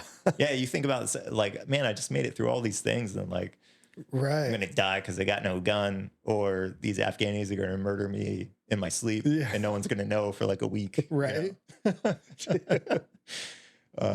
I got to do a lot of good stuff while I was there, kind of by myself, really, because they weren't gonna ship any of this ammunition back to the States, right? Mm-hmm. And we before some of the other guys left, me and the two Ryans went out and blew up like an entire 18-wheeler full of tri-walls of ammunition, like APOBs, MICLICs, like all these different things. It was pretty awesome. But there was a lot left over after that as well. So I would just blow stuff up like all day, every day. Yeah. And I would take like random people with me, like the, like the Puma nerds that like, they didn't want to fly their drone that day. So they would come with me to blow stuff up.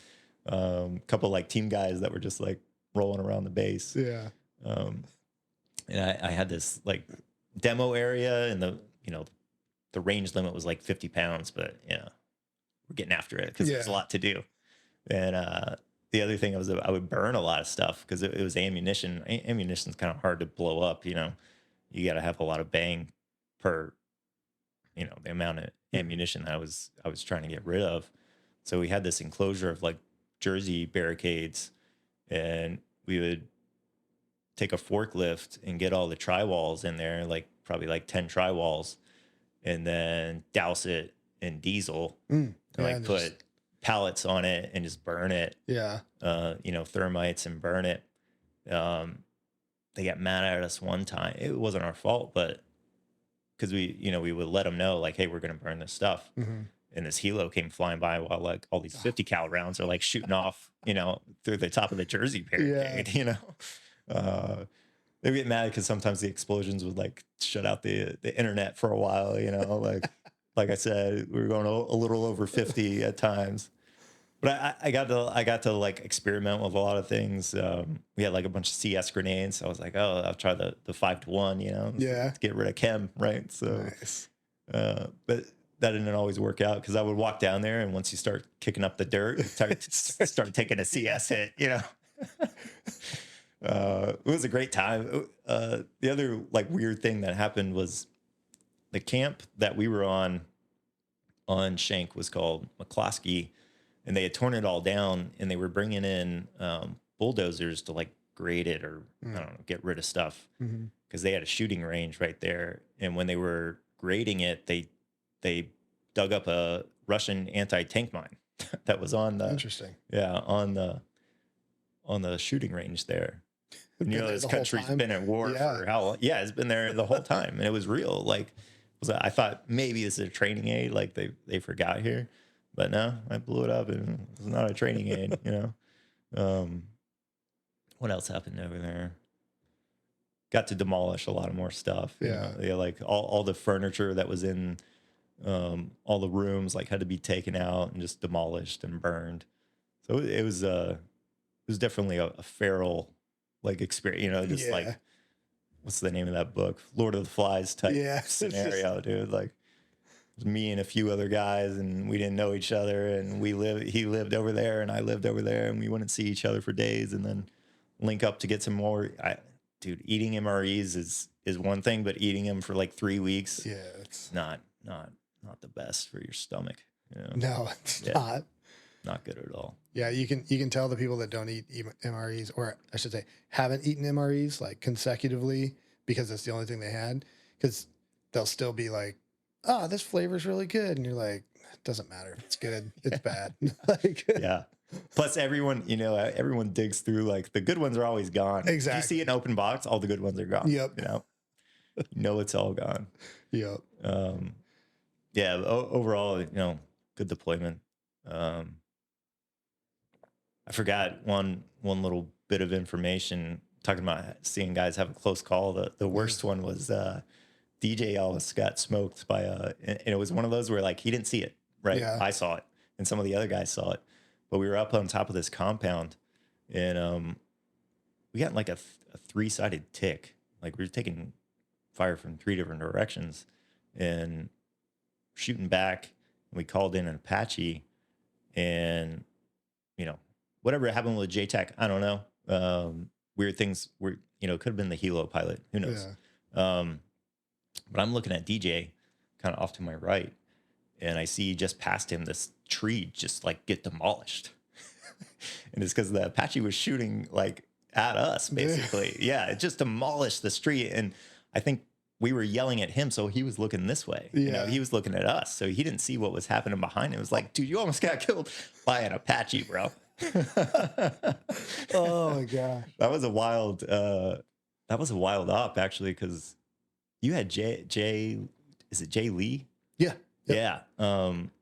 We don't really know each other, but we were on that op together. I think it was him, because they were with Cliff Sabo, and I think they were Team 8. I think it was Team 8. Yeah. And it was like a joint op. Like they were doing one thing, we were the blocking force, or vice versa. I can't remember.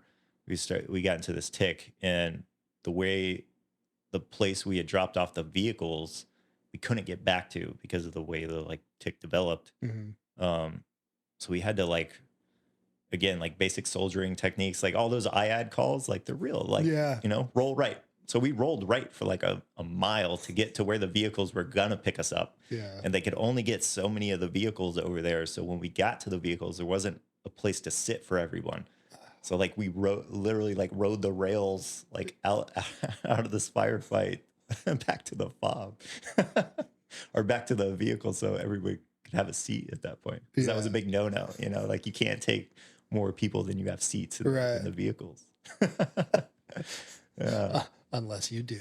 Yeah, for real. It's funny because, like, you know, these kind of things, right? And you're laughing about it, right? Because you think back and you're like, oh my gosh, that's so ridiculous. I can't believe that happened. Yeah. And then it's funny because, like, sitting in this seat, right? I'll think sometimes, like, what do people think that are hearing this and hearing like you laughing about like having to do that and being in a precarious situation for a significant amount of time, right? And then you get that person that's like never had any of these type of experiences. They're like, how is he laughing about that? You know, like he's crazy. Like, no, you just what else are you going to do? Exactly. About it? I love it. Yeah. It's like a weird mindset. And like more and more, I guess I've realized like, as I'm transitioning out, like, am I going to stay within the career field? Am I going to like go a complete different way? Some guys get into finances or whatever else. They go like a completely different direction. And sometimes I'm like, man, I don't know if I could work with normal. Like I'm probably not normal anymore. Yeah. Like, how weird am I at Right. this point? I know I started weird, but now I'm like a different weird. Yeah. Yeah. I mean, like you said, those experiences, like they aren't normal, Yeah. Anyways, we got back from that one, and that was the end of my 5 years at 11, or could have been, because Master Chief Ryan, he was my first LCPO. He was the ops LCPO when I got back, and he was like, the whole time I was like, yeah, I'm gonna transfer to shore duty at the end of this one, and he was like, if you want to go, you can go, because that's what I promised you. But I really want you to stay. Yeah. To like, because I need you on 1141 again, just to like recycle on it. And again, like, job satisfaction is so high. Yeah. That I'm like, yeah, I'll go again. So I rolled back on that platoon. Good platoon. Went to Iraq. Completely different. I was still with SEAL Team 1, and at this point they had changed. They used to have 3 troops, and then they moved to, forget how many troops, or they added a platoon per troop. Okay. So now they had 9 platoons. So I got on India platoon, but it had a lot of the guys from Echo platoon. So like, it was nice that, hey, I already know these guys, like, we're already in. To the new guys, like, oh, this guy has experience, so you just integrate that much quicker. So that was really nice, a really nice part of it. And you know what to expect from all these different training blocks, Right. and what you're going to do. Training with them, it is funny how some of the things we do are like so different from like the level of risk changes between some of the stuff they do and what we would do. Like, Yeah. you go to CQC and it's like one dry run and it's live. Yeah. And I remember, I think it was on the first platoon. I remember Dusty, because the troop would train together like every block. So it's multiple platoons, and Dusty came out after his first dry one. It was like 4-man entry, right? And he's like, yeah, I was doing my scan, and when I looked over, like, the inside guy was pointed directly at me, It was like, and then they're like, all right, go live, So that really increases your confidence. Yeah. That nothing bad's gonna happen. Right. So funny stuff like that just happens all the time, And went out to Iraq. So I trained up with India, got shifted over to Delta, and we were split up into 2 different sites, Black Tiger and Blackbeard. So going back a little bit, like 2014 is when ISIS started taking over Iraq, basically. I never even heard of ISIS at that point. I remember Chris would show up at my door in Afghanistan all the time to talk about whatever, like nothing, basically. Yeah. Like trying to play video games or like whatever. You just show up. We'd have a long conversation, But I could see, as ISIS was taking over places that he had fought in Iraq, like it weighs on you, like what was it for?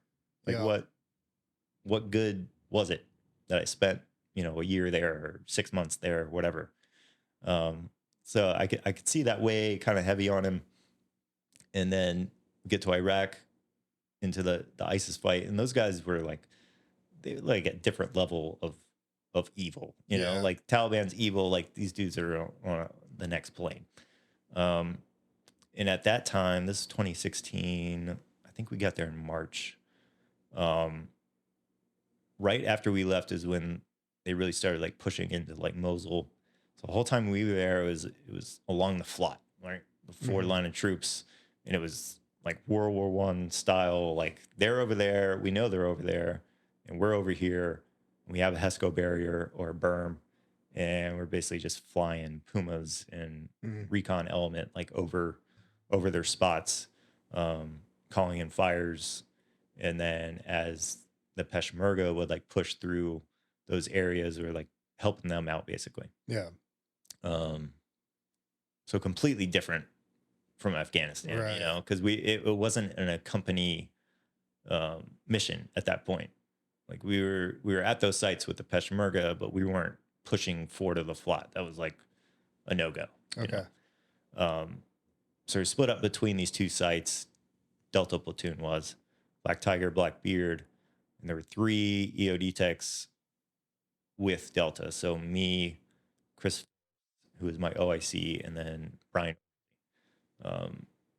So we were pulling double duty because they needed 2 guys. Like it didn't really work out, right? Because we had 3 guys. There's 2 platoons. Yeah. They need 4 basically, but we don't have 4. So we're gonna have to shift 2 guys down there to help them. They're gonna come back. We're gonna have to do, you know, double the ops basically, which was good.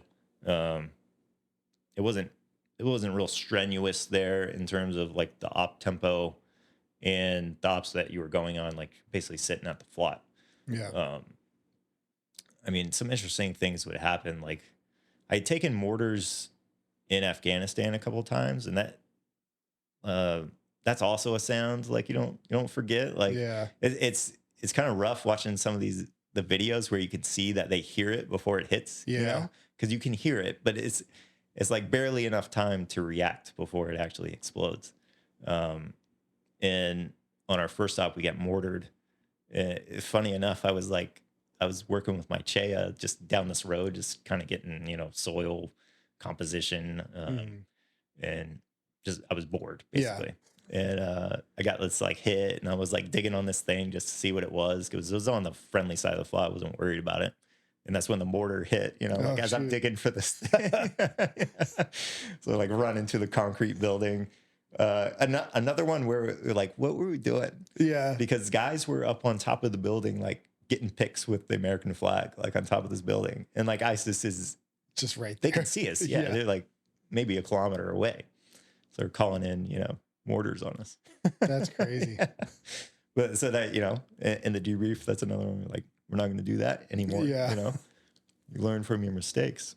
How was it like sitting back, or not really sitting back, but sitting behind the flat and not really like pushing forward and, you know, engaging? Like, I'm sure, especially the team guys, I'm sure everybody wanted to like push forward, engage, and take care of the problem that was over there, which is what you did in Afghanistan. Yeah. How was that like on the like mental side of it, just not being allowed to? Yeah, I mean, there's definitely like frustration, specifically, definitely with the team guys, right? Because that's their thing, like that's what they do, and it's amplified in guys that haven't gotten to do it yet, too. You know, like because they want to. That's what they joined to do. It's what we all joined to do. So it was frustrating, and it was always, specifically while we were there, it was always like, it's going to happen, right? We're going to push, like the, you know, agreement is happening. They're going to meet with this guy. Like, yeah, we're going to accompany them on this one. And it's like that. It's probably like being on the Crip platoon, right? Like, we're going to go. You know, we're in the bird. We're going to go, but we're not going to go. You know, and so it was definitely frustrating for them. Being on the fly was interesting because it would fly the Puma and then drop bombs on people, and you could watch it from the Puma screen. So like people would huddle around the computer screen, and it's like that feeling of, you just threw a baseball and you know it's about to go through somebody's window. You know, you're like, oh, you know, that anticipation of like the bomb's been released. Like you can hear it on the radio, and these guys are just like patrolling through the field like they don't know. You know? And you know, I have no sympathy for those guys. And you can see them scattered everywhere. You know, it was interesting to watch. And then we would watch them like push forward. Certain things would happen on our side of the flat too. Like they would come across. Sometimes there's just like a recce element, basically. Like one guy is trying to map some areas, or I don't know what he's trying to do, but they would catch him. He's got a backpack, you know, like we would have to go through his backpack. eat his ISIS Snickers that he had in there, like whatever he had in his backpack. Yeah. We had one little like fiasco where on Blackbeard, I think it was, somebody left a backpack by one of the MATVs. Oh yeah. And the only information we could get was like, oh yeah, that's the ISIS dude's backpack. That's like sketch. Where does this come from? Like, no, for real. Like, where does this come from? They're like, oh, the army guys brought it down and said it was an ISIS backpack. Like, oh, sweet. So like, how far are we gonna take this? Are we gonna like remote pull it? Like, are we gonna X-ray it? Like, I think we ended up like just dumping it out like remotely. Yeah. And he just had like Snicker bars in there and like a map, and I think he did have a couple like improvised grenades. Yeah. Yeah, in his backpack. So like things would happen like that. It was first experience with chem, real life chem. Yeah. So this another like little fiasco. The OIC that we had for our portion of Delta was really a JO because they had one actual OIC, and then they have the JOs, but they're split up between these two sites. So it's like JO now becomes ipso facto the OIC. And the Curtis general, he would stop by every once in a while. I can't remember his name. But he had been in discussion with the OIC, like, hey, I got this chem mortar that hit, and I'm going to bring it by, right? Yeah. But none of this word got to me and Obi whatsoever, right? And we're sitting in the team room, and the general comes in. He could speak pretty good English, and he was like, yeah, I have the chem mortar. I'm like, the what? And he's like, yeah, the chem mortar. I was like, where is it? He's like, it's in the truck right here. So I walk out the door, and like it's literally sitting in the bed of the truck just by the team room, and it was broken up. Like it looked like it low ordered. Yeah. And he had it like a trash bag that was obviously like all torn up in the back of the truck. So like, oh sweet. So we run and like get our mask and stuff on and like take it out to the shooting range away from everybody. And like it was it rang off immediately for mustard. Yeah. It's one of those training things. Like once the JCAD like gets a hit, it rings off for a long time. Like it takes a long time for it to clear. Yep. And then we kept like one piece of it to kind of experiment with. The rest of the stuff we like tested and sent off to DITRA. I think it was DITRA. But we kept one to see if we could like neutralize it with bleach. Yeah. And that was another like learning lesson. Like I don't know how many times we scrubbed this thing and like re-bleached it, but it would still ring off like every time. Yeah. So that like persistency concept, and that that thing we do where we put the chem round on the sump and like wash it a little, and it's like, all right, it's good. Like no, that's not real. It's interesting you mentioned the JCAD ringing off. I remember the first time that we used it on, we'll call it a real simulant, the like half mustard that you make at places. Yeah. And it rang off, and then you take it away, and just like you say, it just keeps ringing off because it's still in there, and it's sitting somewhere, and like 30 seconds later, minutes later, it's still ringing off. And you're like, great, this thing just broke. Yeah. The first time that happened, I straight up thought it broke. Yeah. And then it was like explained, and I was like, oh, okay, that makes sense. Yeah. Like, and I mean, it's like a real world concern. Like, well, I just almost ruined this tool, right? Yeah. It's going to be down for a little bit. So what else am I going to use to actually like confirm it? That was really the only experience with chem that we had. I think we saw a few go off like on the other side of the FOT, because of the cloud color was weird. Yeah. And we did end up like pushing into some of those villages after they had been cleared out. Mm-hmm. So I mean, it was cool to see like the Marines were out there with the howitzers, like just shelling the crap out of these villages for a long period of time. And then pushing into them, like just seeing the destruction that can do. Yeah. And then seeing like the IED belts that were in those villages that they had already cleared out for the most part. But just a lot, like as far as you can see, like a whole and a very like systematic pattern, like this diagonal pattern, like going, from one field through the village over to the other field, like just as far as the eye can see, where they had planted all these IED belts. And it, it's kind of sketches you out when you're driving down those roads or like getting near those areas where it's like don't get out to go for a piss. Like, Right. there's no telling where they put these IEDs. Like, it's not at choke points or like areas of concern. Like, they just put them everywhere. Yeah. Yeah. So that was interesting. Um, being at the flot sometimes, like taking mortars. Some of the other stuff you would see is like the Peshmerga had set up their own like claymores. So like, Oh, really? yeah, you would go up into these little like parapets, like little bunkers they had, and there'd be like a car battery sitting on the floor, and then some wires, and you'd be like, asking the Terp like, "What is this?" And they're like, "Oh," are they like sign language to you, like, "Oh, over there, it's gonna blow up." You're like, "Oh, okay." So you set up claymores on this freaking thing. Nice. Yeah.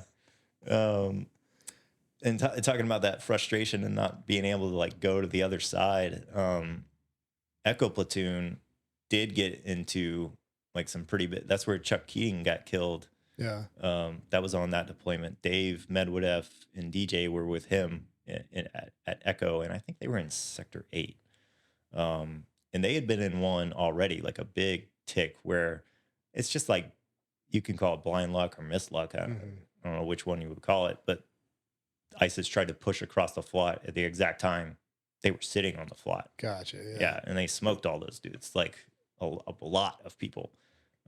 So they had already gotten in one, which like, the envy Yeah. amongst the, Delta or like the other platoons is skyrocketing. Like, these guys got into it. And then I remember sitting in the talk when they got into the one where Chuck was killed. And again, it's like everyone's jealous that they're in this fight. And then they hear like someone got shot.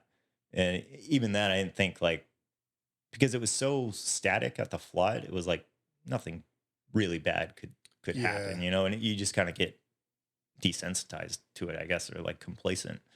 And then, the news that he had been killed was like shocking to all the guys on Delta, because a lot of them were like good friends with him, Yeah. And that happened, that was in May, I think. We'd been there a couple months. And again, that one actually, they were pushing across and they went out to meet him basically. And it was kind of, the flot was weird because the portion that we had was very like mountainous, and it was like they would have to climb up this mountain to get on the other side. In Sector 8 and some of the other places, like it was completely flat, and they would just dig this giant trench that was like 12 feet deep, as basically a barrier, like, again, very World War I style. Yeah. And, ISIS would like put boards over it or whatever to like drive their Mad Max vehicles across, it's crazy. That's something that, gets brought up a lot, that, what we joined for, right, is to go to war and do that. Yeah. The thing you don't think about, most of us don't think about, and you even are kind of like I know, during my first couple workups where there was the chance I might get to go, and you're getting just like yelled at and berated for, yeah, it's a stupid thing I did, but you're like, come on, it's no big deal. We're just training, right? Yeah. But then it's for a reason, because like the people that are doing that to you have been through losing guys or having guys get hurt, and that seriousness of it is not something you realize, because it's until you're in that situation.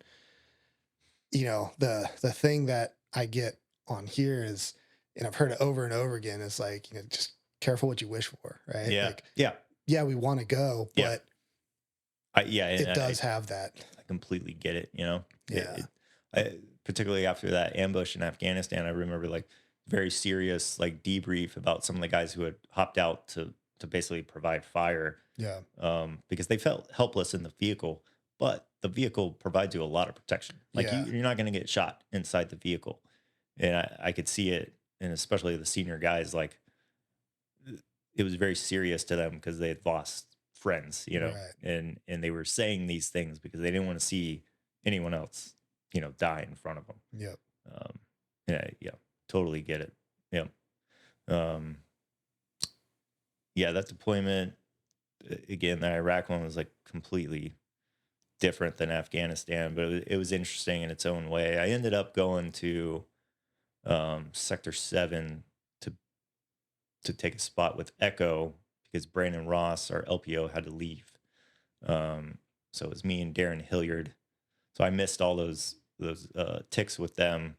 And it was just he and I for a couple months, and then he left to go back home because he was having a kid born. So I was there for, again, I was like by myself a little bit for a month and a half. We weren't doing a whole lot, but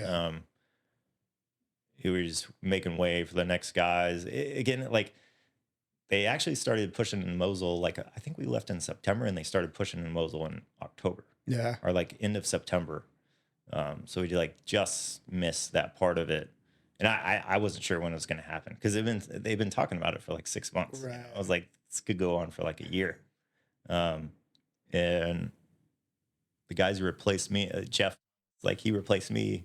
So like, funny that we like high-fived in Afghanistan and then literally high-fived like off the bird in Erbil.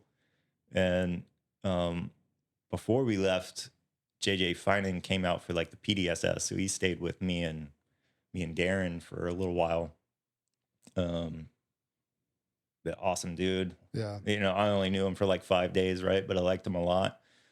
You bring up things on the fly where you're like, oh, I didn't think of that. Like he was like, you guys check these mortar tubes for like any burrs or anything to, because that can jack up the round and backfire on you. I was like, no, we should do that.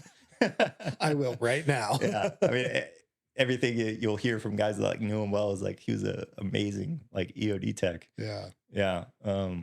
So to hear that he had been killed like a month after I left it was rough to take particularly because I spent like 5 days with him and then I replay in my head, like when I left, I just, hey dude, hope you have good deployment. See you later, man. Yeah. Like just normal thing, never thinking like not gonna see him again, Right.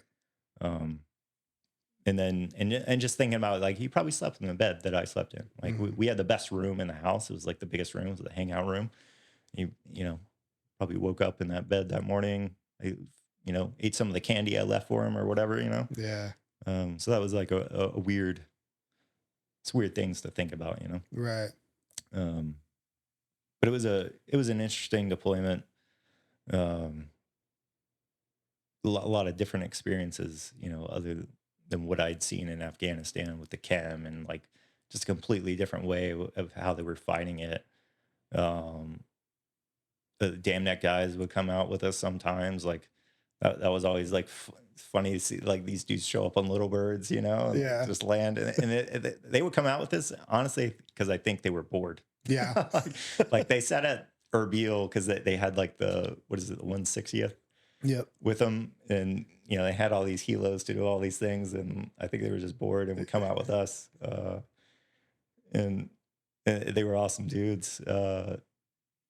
Later on, I kind of pieced this together. I won't get into like details because he probably wouldn't want anyone to know, but I think one of them was actually the dude that killed bin Laden. Yeah. Based on an article I read later. I was like, this all like accurately describes him like physically and everything. Yeah. I was like, oh, it's probably the dude. Because I don't think that dude that's on the news or whatever his name is, I don't think that's the real dude. Yeah, there's some controversy over that. Yeah, about whether he shot him afterwards. Yeah.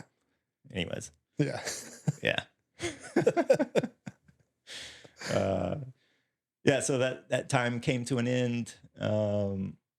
When I got back from that one, you would think I would have gone on another one. Yeah. Which is kind of weird because after the first one, I was like, I'm kind of ready to go. And it took a little convincing to like get me to do another one. But after that one, I would have just kept going. But I was up like 7.5 years. I had to take my master board. Yeah. I wanted to do it at the mobile unit. And by the time I left, I think I would have been at the mobile unit longer than like anybody else who was there. Like all these bodies shift around, and then you look around and you're like, none of these people were here when I got here, The only person I know are actually one of the dudes that's been in the mobile unit longer than anyone I know is Jeff. Jeff was like mobile unit 3 for like 10 years. Yeah. He was still at the mobile unit when I got back from shore duty. You know, like, have you been here the whole time? Like, yeah. We got a guy at 6 that's like that. He's it's been over 10 years now. Like I think he got there. I can't remember if he got there as a chief. I think he got there as a chief. I don't think he got there as a first class, but now he's a mass chief. Yeah. Getting out. Like just, and it was like, he's getting ready to move on, and then he makes rank, and they're like, okay, well, since you made rank here, we're going to put you over here now. Now you got a company. Yeah. Now that you're in a different spot, start the clock. Exactly. Yeah. And he's like, dude, okay, but I wouldn't mind a different scenery, even if it's only 40 feet that way, at a different mobile unit, but little shore duty. Yeah. That's funny. Yeah. So after that, I went down to EOD school. That was a good experience. Like I ended up in Corps at the beginning, which everyone, I mean, if you say like, I was an instructor in Corps, you're going to get some like, some groans, but I actually enjoyed it because one of those training unit shifts is like my first few times through, I don't remember talking about like UXO or just basic ordnance stuff, right? Like it was all IED based because that was a threat. And then I get to Corps and I'm like relearning basically a lot of this stuff, it was interesting having like the instructors from other services there because a lot of them that's what they did, they did range clearance because they were at Nellis or whatever. So I learned a lot from them, spent a year there, and then moved over to advanced IEDs. I think we may have been in contact. Were you in Florida for one of your CRIF? Yeah, I went, let's see. So in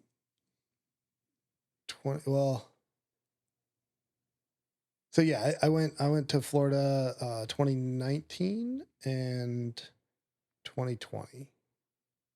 Yep. Okay. I think it was January 2019, and then I left in like October of 20. So that the first one was 2019. Yeah. Okay. Yeah, I would have been in there at that time. Did you came out to advance to like do a drill or something? Yeah. Okay. Yeah. So it was really cool being over there. It's a big shift from like working with the basic students to like actual EOD techs. It kind of takes some of that pressure away of like grading a test. Yeah. Like you can screw these kids over if you like do something wrong, Yeah. And so now we're just doing drills, basically a little more high risk, but we're just doing drills. Yeah. And it was fun being there. There's a lot of money like runs through there. They get the what's the name of the X-ray system? I'm gonna draw a blank, dude. TBI. Which one? The digital one? Yeah, it's a digital one. Of course. Now that I said Smart Ray. Okay. Yeah, so that's the one the Army picked up. Oh, gotcha. And we were kind of like beta testers for them, basically. Like their reps would come all the time, see what we liked, what we didn't like. And that our operating system is like changed entirely from the beginning. Yeah, but that was cool, working with that, seeing the difference. Like, technology is advancing. Yeah, right. MMX sucks. This thing is way better. It would be nice if we could use the Wi-Fi, Yeah. But it's definitely better.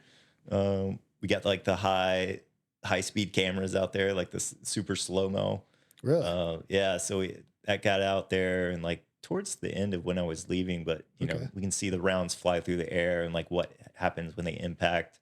That's cool. Some of the TMD guys came out so we could like film like a 50 cal and like a rocket wrench going off, and it's like super slow-mo. Even like shape charges and everything else. I learned a lot. You can learn so much just from watching those videos of how those tools work. Bottlers and they might behave differently than like you think. Right. You know what I mean? So there's a lot to be gained from that. We would have other people come out. We had these guys that had like these ballistic blocks that came out to like test those. Because they were almost like Legos. Like you could stack them together. Oh, really? And make like a shoot house or just use it as a barricade or whatever. And they were fairly light. So they just wanted us to like shoot different things at it, All right. Yeah. So the only thing that made it through it was we have a Krakatoa. You know what a Krakatoa is? It's Krakatoa. It's like what's the smaller one called? Not the Stingray. it's a shape charge where you put like different, Oh, the discs and stuff. yeah, in the it? different discs in it. Vulcan. Yeah, the Okay. Vulcan. It's like a Vulcan on steroids because you put Gotcha. a whole block. Oh, the big one. Yeah, I've only seen pictures of it. I haven't actually seen it. That's awesome. So I don't know why we had them there, but we had them there. And Nice. yeah, that thing blew like a gaping hole in this block, and you could see it was kind of funny because they were like, "Oh, yeah, I haven't seen that happen before." I was like, I mean, don't feel bad. Like they had shot law rockets at it and I hadn't gone through, but I was like, well, this is a little more hefty than a law rocket. Yeah, this is specifically designed to do exactly what it just did. yeah. It's designed to kill a tank. So, so it was an interesting time there. I made chief there. I enjoyed it. Like, this is such a nice place to live. I lived in Santa Rosa Beach, like a mile from the beach.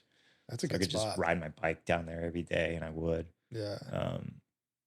It's just like a different, especially coming from San Diego, it's like a different speed of living, like it's just, it was fun out there. So I came back out, then when COVID struck, right? Like, crazy, dude. Like we shut down, advanced IDs basically shut down. And I can remember like it kind of trickling in, like we would get emails, like ask anyone in class if they've been to China recently, and that's how it started. and then we had guys get like stuck at advanced IDs. Like they couldn't go back to Japan. Like the Marines from Oki, like couldn't go back to Japan, No kidding. Like the Japanese wouldn't let them back in. So we just keep them there for like a month. And it's like, what are we going to do? Like, yeah, you can show up, but I don't really care if you show up, And then the whole course shut down at some point. I was supposed to transfer in March of 2020. Yeah. So that was like prime COVID time. So I got stuck in that loop of like no one's PCSing, and I was 2 weeks away from moving. So like the movers were already like on the schedule, dude.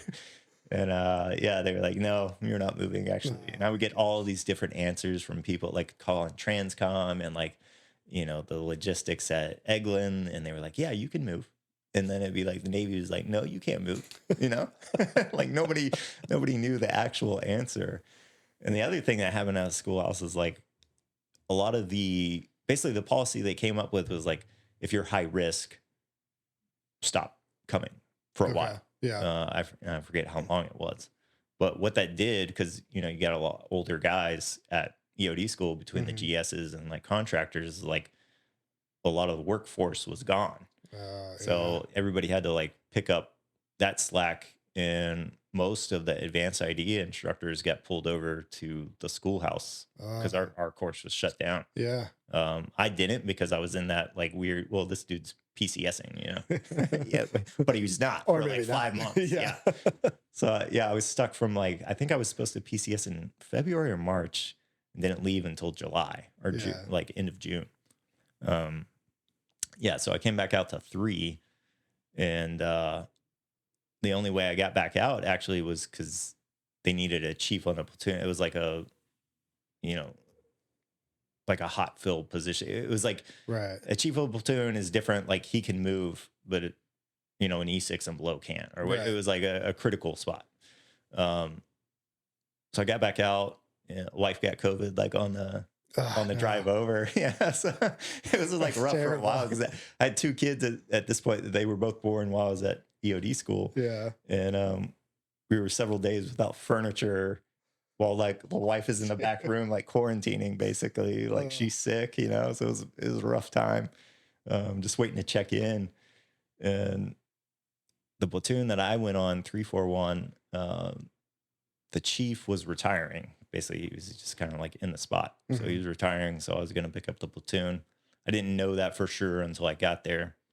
And not ideal situation again, like as it happens with platoons. I got there on a Tuesday. I was at the training unit on a Friday. Oh, geez. Starting underwater. I don't even have a wetsuit, like turn that stuff in, I don't have anything. Oh, that's funny. I'm just trying to check it. Yeah. So it was like pains with that, like looking back on it, some of it's self-inflicted, some of it was just the situation. I wish I had, being at the schoolhouse is a little different, that you're removed from really doing like EOD work. You know, you're instructing, and your skills wane. Like, I was probably at the height of my EOD-ness when I was at E6 leaving the mobile unit for the first time. Like, that was probably my most, you know, my high mark. So I wish I had probably some guys at the training unit or different places you go, like you stay in the knowledge a little more and actually like doing drills and all these different things. Schoolhouse, you don't do that. So it was definitely like rusty when I got back. And now we're behind, you know, and you're trying to train the platoon. The battalion left like 2 weeks after I got there. So there's no one left to like help. And, Dude, like, I don't even know who's who. There's no support. N7's got basically one guy, you know, like it was Master Chief Healy and Master Chief now, Senior Chief at the time. And like 2 O's, you know. So it's not like they can come out and really do drills for us. Right. Dom was like the only other chief around for a while, and like he's in a workup too. Yeah. You know? So like, so I'm training the platoon, which is your job, but at the same time, like I needed drills, right? Yeah. And we get to like our FEP, doesn't go well, right? Everything worked out in the end. LPO ended up getting replaced with Skylar. He got qualled. CSG deployment is weird in that like it got shifted around a lot. You know, like by like 7 or 8 months. I think initially it was like, yeah, you're gonna leave in January, and we didn't leave until like September. That's a huge shift. Yeah. It just kept getting bumped back, and like nobody really knew. Which makes it, as the chief, like hard to plan. Like, absolutely. Like, oh, we have no time for an advanced phase. Oh, actually, now we have like 6 months of an advanced phase. Like, what are we gonna do? And then you're probably like, you know, I don't know exactly how, you know, on the West Coast, how far in advance you have to request different training sites or demo and whatnot. But yeah, if you think you're going to leave and you don't request, and all of a sudden they're like, oh, you have a bunch of time. You're like, well, all right, I guess in a month and a half we can do training because now I'm 45 days out from doing anything. Yeah. So, you know, we did what we could. It was a bit of a beast of a workup, you know, just to like between all the uncertainty, manning changes. Like I think it was the 5th chief on that platoon. So some of them had been replaced. Some of them had just like moved to a different platoon, or, you know, they picked up LDO, but basically like the new guys on the platoon, I was their like 5th chief that they had, you know. That's crazy. Yeah. They're all like super good dudes. OIC was awesome. Matt, you know Matt? Yeah. I think he went to 6, right? Yeah. Yeah, he's an awesome dude. So we went on the ship. It was an 8-month deployment. This was still when COVID was like a concern, right? Yeah. Like the Navy's freaking out about it. So the only places we pulled in were Guam, like each time. Okay. Yeah. Looking back on it is kind of interesting, like case, because the vaccine had come out and we all had it, right? Like 97% of the ship had been vaccinated. And at that time, the conversation was like, once you're vaccinated, like good, right? Yeah. Like you can't get COVID. And we get on the ship and like the ship's 97% vaccinated, but like everyone's getting COVID, you know, and they're like quarantining everybody. So it's like, from a scientific perspective, it's like you have this very contained population, completely contained, right? They don't, other than people like flying on and off, which is minimal. And all these people are getting COVID that are vaccinated, you know? So it's kind of interesting. I ended up getting it like in November, and we stopped in Guam, and the one thing we really got to do was go to Bangladesh to like help. Okay. It was just like a little training exercise with some Bangladeshi EOD guys. Yeah. And it was a 4-man team, or maybe it was more than that. I'm trying to remember who all was there. But I was one of them, right? I was going to go. And I knew I was sick before getting off the ship. Like I'd gotten sick. I was fine. And this was like probably a month in between. And we get tested because we got to fly. And I popped positive because I still like had it in my system, basically. Yeah. So like, you can't go. You got to quarantine, you know, in Guam at the Westin for 14 days or whatever. So I just, just at the hotel for like 14 days. All the other guys had to go, it's like, geez, what a waste, Yeah. Yeah.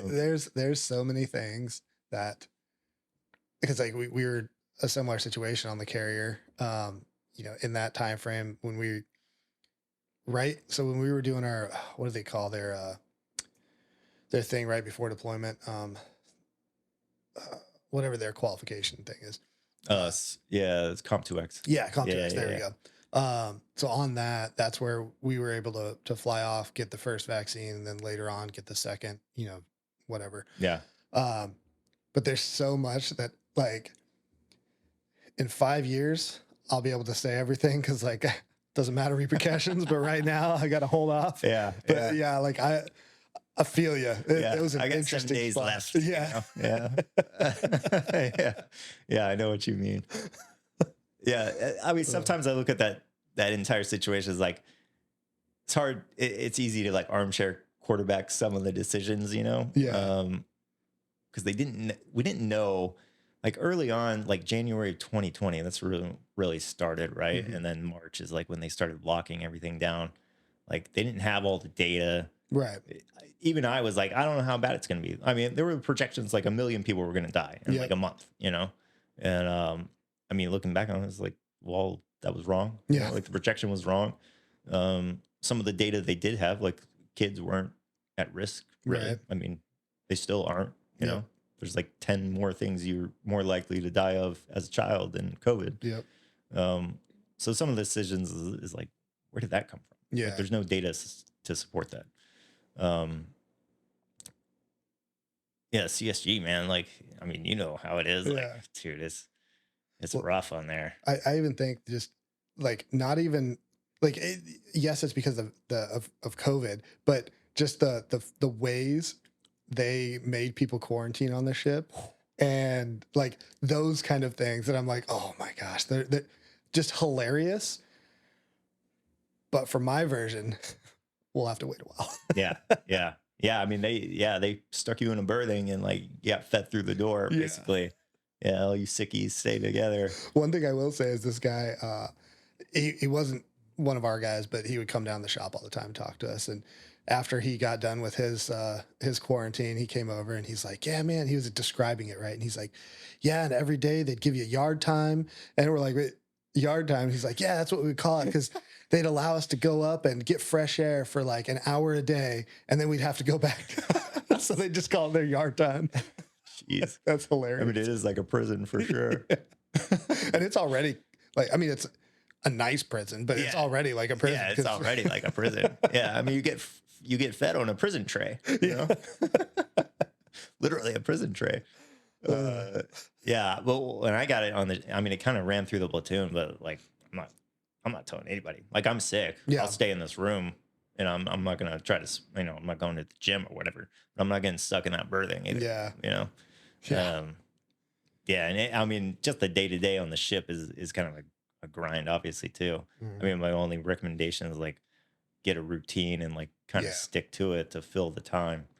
I mean, you probably did a lot of roping ops, right? Yep. That's the kind of the thing to do. That is one of the best ways to like, especially get the junior dudes to like not go insane because they're actively like, okay, I got to get this prepared and that. Yeah. But then also like they're excited at first, but then eventually that's what gets them like access to people in the crew that can do it. Cause like, they're like, hey man, if you get me this, we'll put you on the next roping day. Yeah. And they're like, I will get you anything.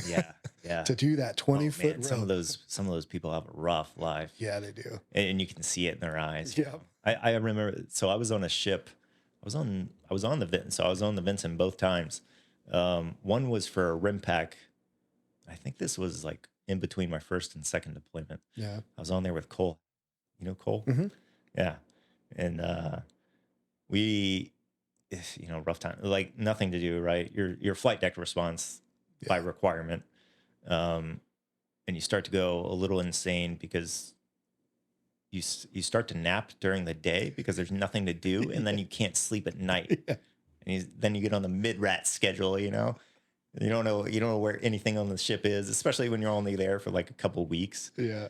And you just kind of get lost. And but I remember walking out of our door and seeing this kid, you know, like cleaning stations or what is it? Yep. Yeah. And I remember watching this kid like polish the brass on like the nozzle of the fire hose, but he was like completely not there. Yep. You know, just like staring into space, like Yes. cleaning this thing. It is funny. You'd just go out and it would look like zombies, just like not moving zombies, just in different little areas. Yeah. Yep. Just they knew for however long it was, half an hour, an hour, that was their spot. Yep. And nothing was going to take them away from that. Yeah. My other clear memory was like going to Mid-Rats one night and I saw this guy come out of a space that was obviously like went down to the reactor, you know, or like the reactor spaces. And this dude's hair was just like everywhere. And it looked like he didn't know what planet he was on. Like he hadn't seen actual light, you know, in like a week. His eyes were like, oh my gosh, dude, this is like a soul sucking. The ship is a soul sucking demon, you know? I remember one time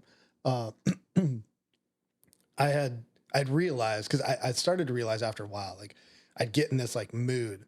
And then I'd realize, oh, dude, I haven't seen light for a couple of days because I just go through my little routine. Yeah. And so I was walking to somewhere, I don't know, and I just stood at one of the elevators and I was just looking, you know, I was just like, oh man, it's like a pretty nice day. And I didn't realize it. I didn't realize it until well after it happened. But this like E5 came over and like stood next to me for a second and was like, hey, senior, how you doing? I was like, doing good. He's like, what are you up to? Like, just looking out, you know, it's a nice day. He's like, all right. Well, good talking to you. And like, didn't like fully leave, but stood back.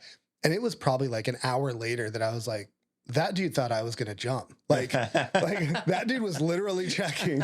Cause like thinking back at it, I was like, that's probably exactly what I looked like. It's like, I'm looking like, all right, am I going to make this decision right now or not? Yeah, just staring into space, man. Yep, zoned out. That's a funny story. We had 3 divers with us that like ran the chamber, which I think they got on that deployment. There was like talk they were going to get rid of that requirement. Yeah, they finally did. I think they did. So 3 of them on there. One of them, I'm trying to remember his name. I probably wouldn't say his name anyways because of the story, but yeah, you know, he's getting after it on the ship with the ladies on the ship, right? he is on the search. He had this girl that he was talking to, and things didn't end well, right? So she was, you know, searching him out, trying to have conversations, very distraught about the situation. And Frank, who was the E6, super nice guy, nicest guy. The chamber was right next to that. It was like the port side where the rib was, right? So you could stand up. That was one of the places you could stand and, you know, watch the ocean. And he walked out there, and this girl was like standing by the railing, kind of bent over, and he knew her, and he was like, "Don't jump." And she turned around, and she's just bawling, like she was just out there crying. Oh, geez. The funniest part is Frank was like, "I didn't know what to say, so I just turned around and left." Oh my gosh. just left her there. Like, what do you say? You know, yeah. Like, you know, just funny stuff like that. Yeah, I actually had. It's funny. Right before I went out, neighbor had moved in to this house. I was talking with him a little bit here and there. Right, knew he was in the Navy, and then he's like, "Oh yeah, I'm on the Ike. I'm gonna go out on another deployment." And I was like, "Oh, okay." And then like a month later, because I had just gotten back from Florida when the deployments came back, like a month later, and I was like, "Hey man, just found out I'll be out there with you." And it was interesting, right? Having somebody that I knew from before. And so when I first got out there, it was awesome because I'd go, he hooked it up, man. Like he got us cable in like another room, and they were literally like moving through berthings and like drilling holes and just hooked it up. But it was interesting because I talked to him, you know, here and there, and he's like, "Yeah, you know that medical call, that was one of my people," you know, and like just hearing that side from from them. Like, Yeah. oh my gosh, dude, Yeah. the things that they have to deal with. Oh yeah. Like, Yeah. oh, Yeah. One of the things I remember is like, they would put out the NP and JP results like through email. yeah, And at first, like seeing the people in the ship and the way they got treated was like, man, you guys treat all these people like crap. And you like baby them, or like you're like micromanage them. And then you read those NJP results and you're like, I kind of get it. Yeah. Like these are mistakes that, a kid in high school does make, and like maybe they do need a little micromanaging, it's like a different between EOD guys and, it's like a different mindset, It is. like you don't really, you worry about EOD guys from like a certain perspective, but not from like a work right. or like motivation standpoint, what I mean? But yeah, but these people don't, what do they have to get motivated about? Like cleaning the nozzle on the hose, undesignated seaman, Right. Yeah. I did make one big error on that. So on that deployment, or actually it was before the deployment. And we were slated to leave, I think in July is like when the Comp2X started, right? So we were going to do Comp2X, and then that was basically going to go straight into deployment. Like they were going to come back for like 2 days and then take off again. Okay. And then Russia was doing like an exercise off the coast of Hawaii, and they were like, we're going to leave a month early. And they decided this was like over a course of a few days. Yeah. And this was when we were all taking pre-deployment leave, because it was like the right time to take it, So like we're all on vacation, and they're like, you need all your ISUs on the ship in 3 days. And we need at least two guys like on the ship. So obviously it's like, who's going to go? Matt volunteered.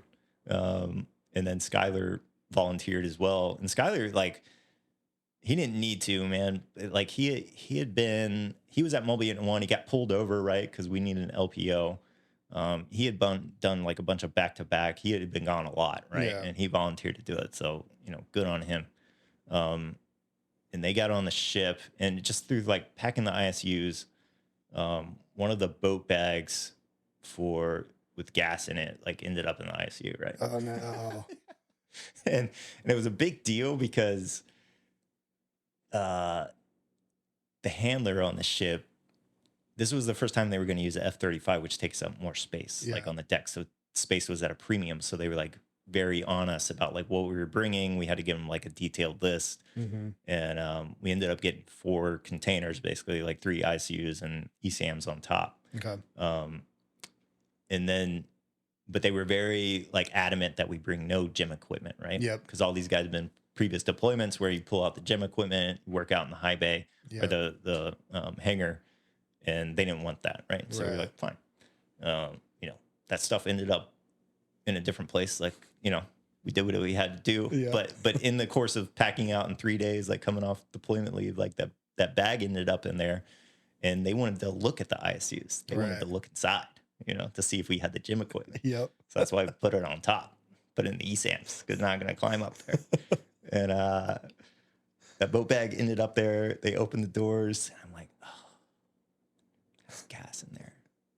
And you would have thought, dude, like we had started a fire on the ship. Like it's kind of crazy to me looking back on this, because like all these vehicles that you guys are driving around operate on gas. Like I see gas laying on the deck all the time, but they literally, like, this dude came over with a fire extinguisher and like escorted us off the ship with this like this fuel bag. It's like, come on, dude. Yeah, I get it. Like we made a mistake, and that's.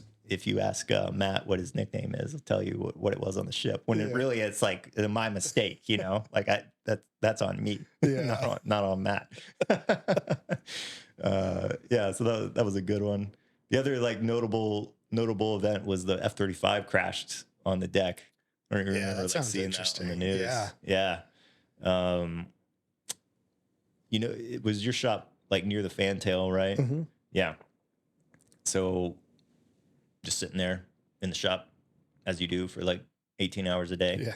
And I hear some commotion up top, like over the loudspeaker, which is kind of like rare. Mm-hmm. And it sounds like a car crash, just like a car crash. And I was like, oh, they crashed a jet. Like immediately knew like they crashed a jet. Yeah. And they found the man overboard because he ejected on the deck. Oh, really? Yeah, as he was like sliding down the deck, because he just came in like a little too low. Yeah. Or just didn't have enough thrust to like just barely make it. So he just barely made it, and he almost smashed right into the back. Yeah. And he would have been dead for sure. So he skidded along the deck, ejected while he was on the deck, went into the water.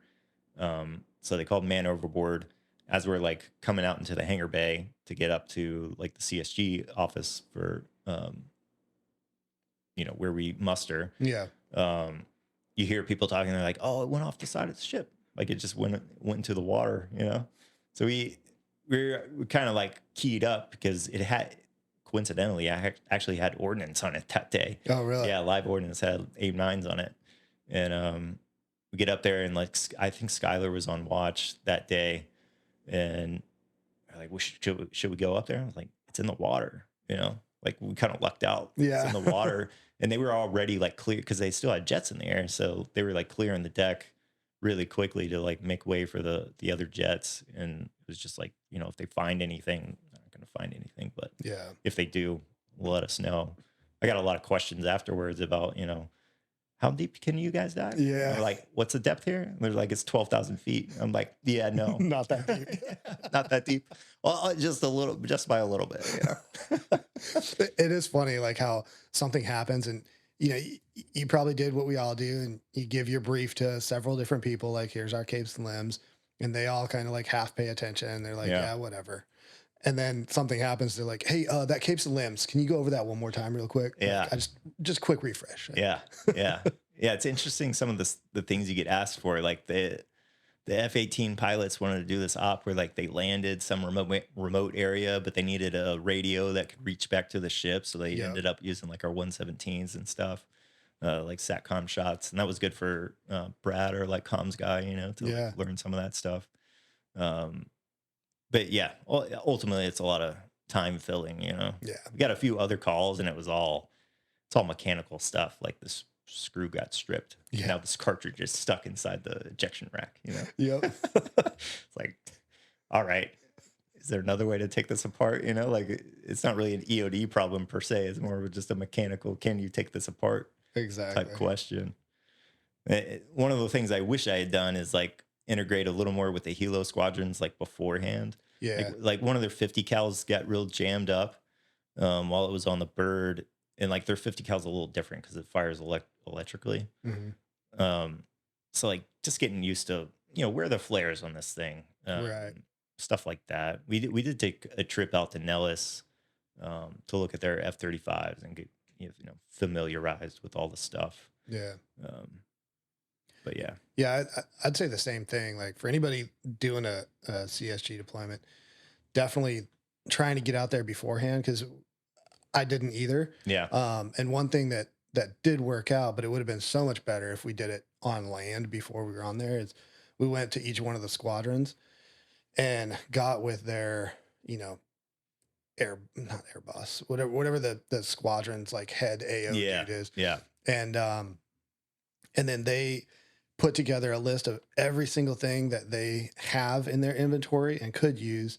Then we went over all that as a team, but then they also gave us a guy to walk around and went to one of their birds. Yeah. And we're like, all right, here's this, here's the button, here's that, here's where you turn this off, here's where you turn that on, and it put all that together. And but 100% agree. It would have been better beforehand, because you're already in deployment. You're like, well, there's a few things where they pointed out, and I was like, dude, I had no idea, like our pubs say what to do, but it doesn't necessarily say like have the beautiful like picture of here's the exact aircraft, here's where that is on the aircraft. Yeah. And for sure. And so you're like, man, if this had happened, like I'd have looked like a weirdo out there being like, yeah.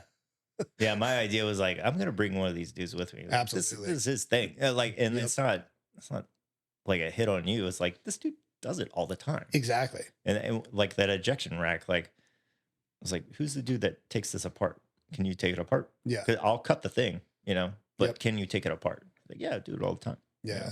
Just leaning on their experience. Yep. You're not, that's one thing. It's like a misconception, I think, amongst some other rates, but like that EOD knows every piece of ordnance and how everything works. And it's like, no, like I know how to look it up and I know how to read it, Yep. but I don't know everything about it.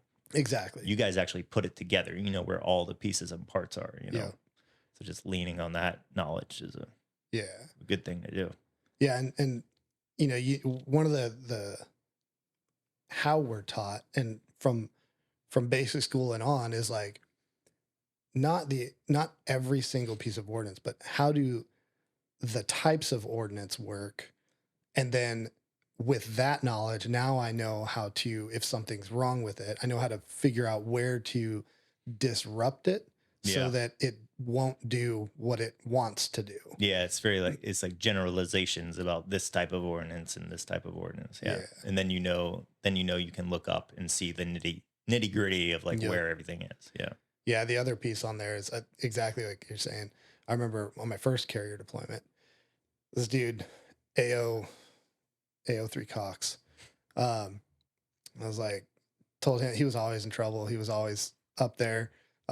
So, and he would always do the last rounds, right? So they set everything up, and I'd tell him every time I got up there when I was on watch, I was like, hey man, if I have to go out there, you're coming out there with me. Cause like, you know, they gave me the brief on like where to stand, but literally some of those lines are so close that I'm like, I'm going to be paying attention to like the ordnance thing. Yeah. You pay attention to make sure I don't get my head chopped off by the prop spinning. Or sucked into this thing. Exactly. That's my worst nightmare. Yeah. Sucked into this thing. Yeah. Yeah. I mean, it's not the greatest of deployments, right? But like, it is interesting in some ways for sure. Yeah. So yeah, that was on that deployment is when I decided like I'm gonna get out. Yeah. Yeah. So when I got back, I pretty much transitioned into like I was still the 341 chief for a while because they didn't have anybody to fill that.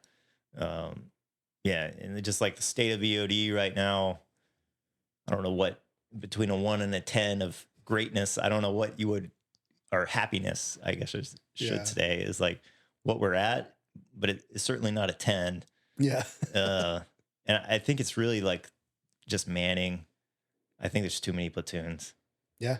I mean, I can't square in my mind like how we have the same number of platoons and same number of deployments as we did when there were two like active conflicts going on at the same time.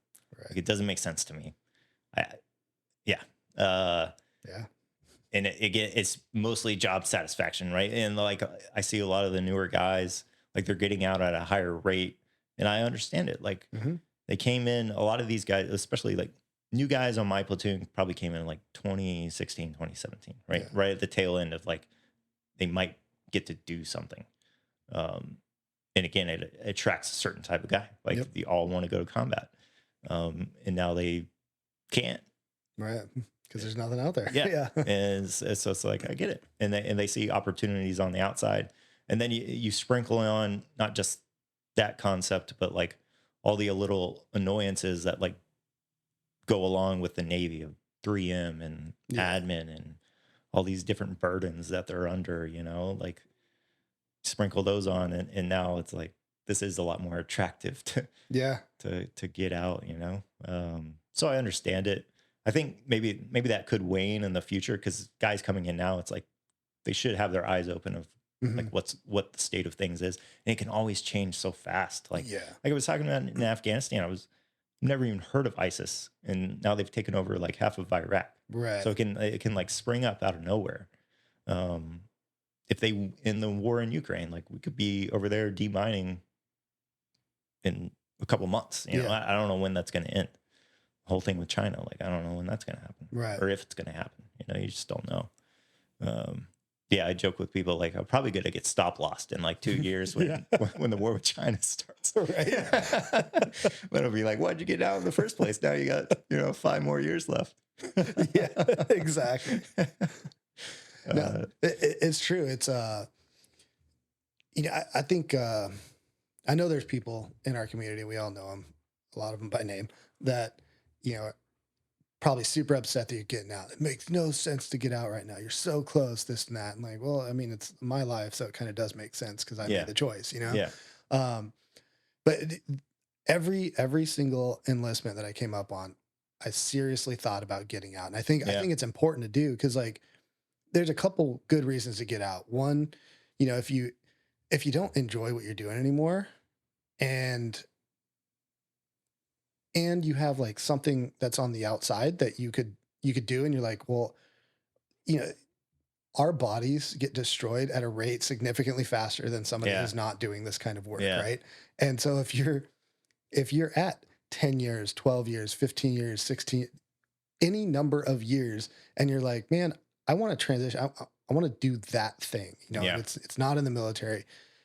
Absolutely valid reason to do it, right? Yeah. And then I think too, like, just if you just, even if you don't dislike what you're doing, if you just don't want to do it anymore, Yeah. like Yeah. that's the thing that I thought about every time. Is I was like, okay, I hurt a lot. So like, can I do it? One. Yeah. And then do I enjoy doing it? So, different enlistment periods, that level has been different. Yeah. I'm not going to lie. Like Yeah. I've not been 1,000% pumped every single time. Yeah. And then it was like, is there anything that I really want to do on the outside? For me, it's like, there's things I'm interested in, but I'm like, I'm enjoying this just enough. And then for me, I've been kind of lucky where it seems like every time I'm like, okay, I'm staying in, everything's going really good for a while. And I'm like, oh, such a great decision. But then, I'd like, oh, I'm getting old. I'm tired. Like, Yeah. and it just goes in waves. Yeah. Yeah. But yeah.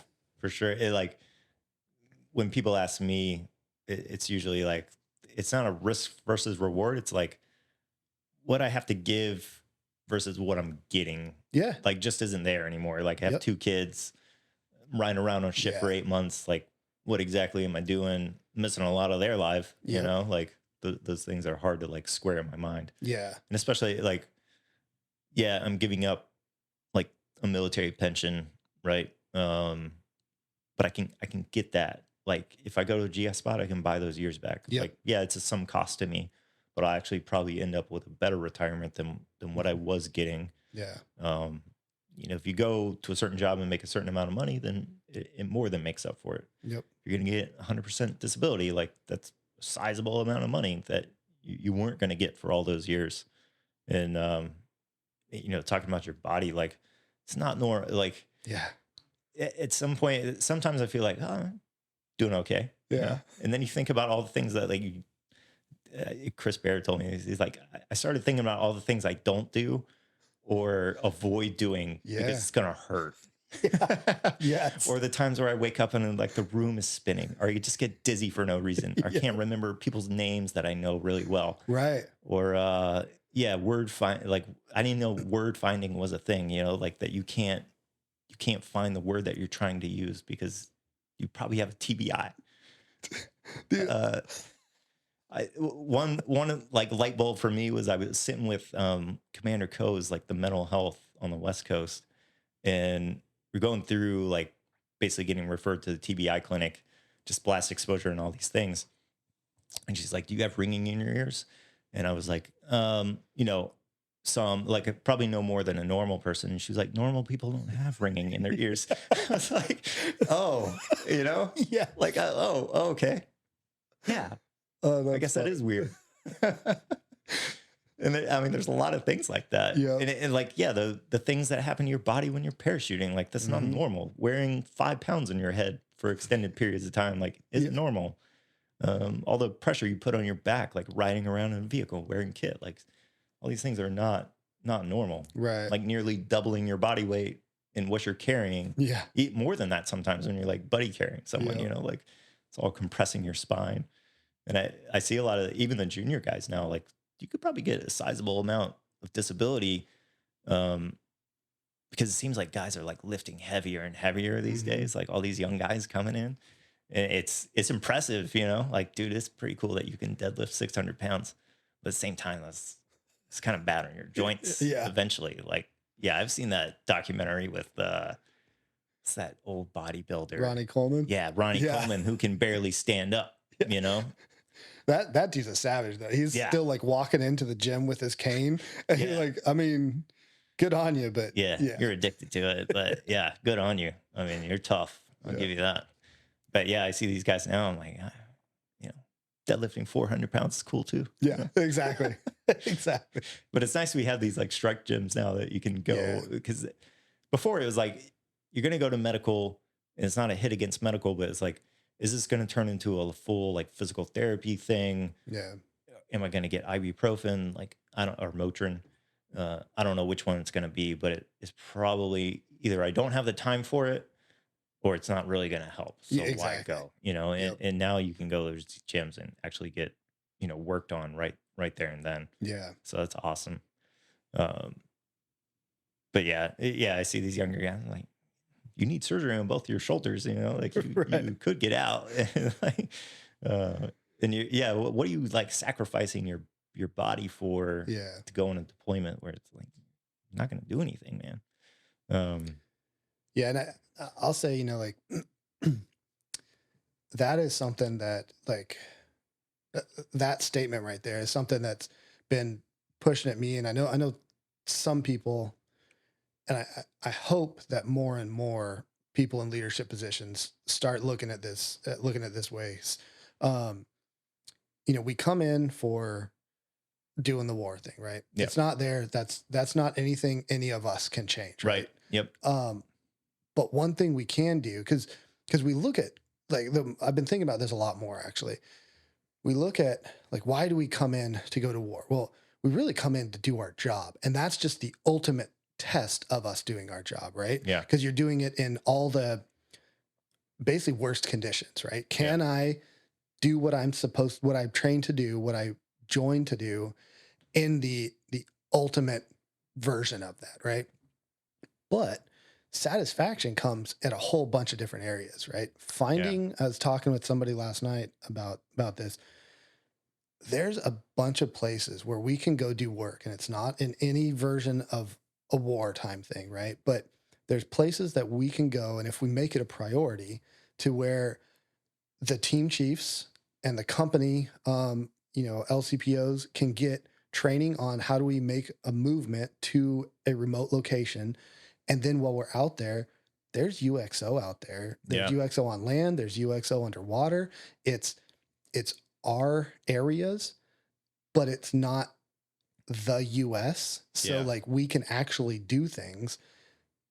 We need to start finding those, because what I've found over the last like year or so is, it's funny, there's things that we've done where I'm like, the dudes are going to hate me. Like, I just put us into this absolutely miserable condition where we're all just exhausted and tired, but we got to blow something up that needed to be blown up.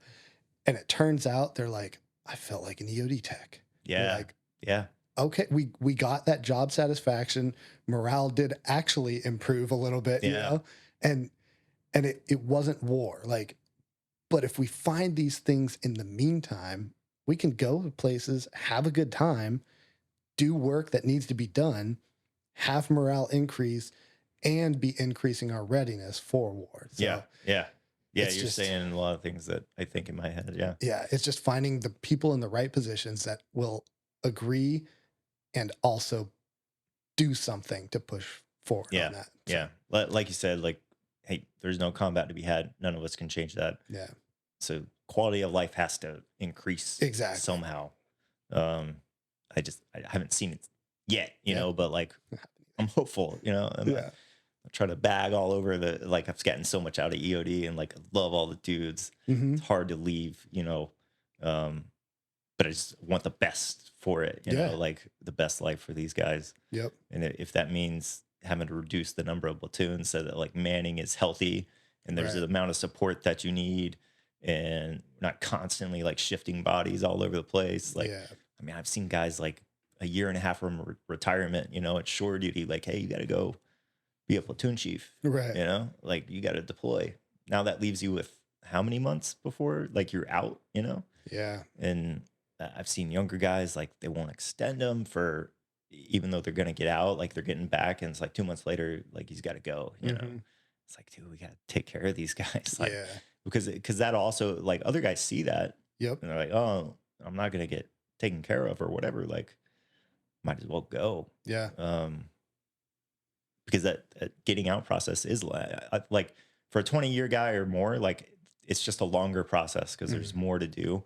So younger guys, it probably is shorter, but there's still like, again, like the disability thing takes a while. Yeah. You know, it took me like 6 months to get a sleep study. Some of these physical therapy things and all, it takes a lot of time. So, Yeah. I mean, starting 2 years out is not too early. Agreed. Yeah. Yeah. And a lot of what I've heard from guys is like, if you don't get it done before you get out, I mean, something that may have taken a year now is going to be 2 or 3 because the VA process is not streamlined. Like if you think the military medical, like active duty system is not streamlined, the other side is, and a lot of it is just like with EOD, there's too many people all going for the same doctor that does it, you know? Yeah. And on the VA, now you just increase the amount of people. So absolutely. Like it is on us as leaders to give that time available so that we don't screw our people just because they're getting out before 20. Yeah. Right? Yeah. I mean, I was lucky that when I came back, it didn't really I did stuff with the mobile unit, but I didn't have like a full time, you know, it wasn't like being an EOD tech. So I had enough time to like do all the medical things, and it was like barely enough time. And there's still things that are like kind of outstanding and like still have to go back to the strike gym for like certain things. And it's not like 100% is like a push button thing for everybody. Like, right. If you haven't had things like diagnosed and you haven't told people about these things, like it's going to take a while to get there. Like the way that math works is not very forgiving. Like, and it is not normal math. Yeah, no, like you can be 50% for sleep apnea, but you still need like 20 more things to get there. You know, it's crazy. But yeah, dude. So I mean, EOD in general is like a transition period from like, you know, the wartime stuff to like the GPC stuff, or terrorism versus GPC. Or is it did I say GPC or GCP? GPC. Okay. Yeah. Global Power Competition. Yeah. I always forget. Yeah, I know, right? And that was like that was another like big shift between when I left the mobile unit to go to shore duty and got back. It was like completely different. Like nobody cared about IEDs anymore. It was like, it's like, yeah, you're going to run this one IED drill, but like everything else is just going to be like conventional stuff, you know, like it's crazy. Yeah. I remember going up for our first like baseline event in China Lake, and it was like, I thought we were going to do roadsides the whole time. And it was like, no, there's the SA-2 missile, you know, go disarm that. Like what? It's funny too, though, because really we've had lots of discussions about this exact thing. Right. And, you know, I get it, right? We're shifting things here and there, but if you do a significant amount of IED training correctly, what you're doing is teaching people how to use threat assessment. Yeah. And threat assessment works whether it's conventional or improvised. And like, yeah, that's true.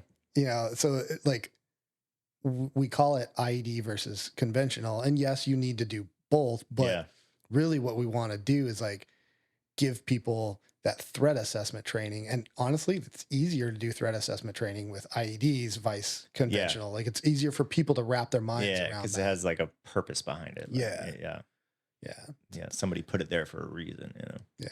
Yeah. I keep saying, I think it's going to be about 5 years before we see things like level off. And like you were talking about, the people coming in know that there's no war going on. Yeah. And so they're not looking for that. And then I think it's about 5 years before it kind of levels off. And every conflict, you know, the old guys all talk about it, that a conflict happened and it was like an up and then it was a down after, and then eventually it's just waves. Yeah. It's just waves. Yeah. I was thinking about it like historically, it'll be like World War II vets, Vietnam vets, Korea vets, Gulf War vets, GWAT vets. Yep. And it's like a dying breed, not a dying breed, but like they're all getting out within the next, like you said, like five years or so. Yeah. All those guys will be gone.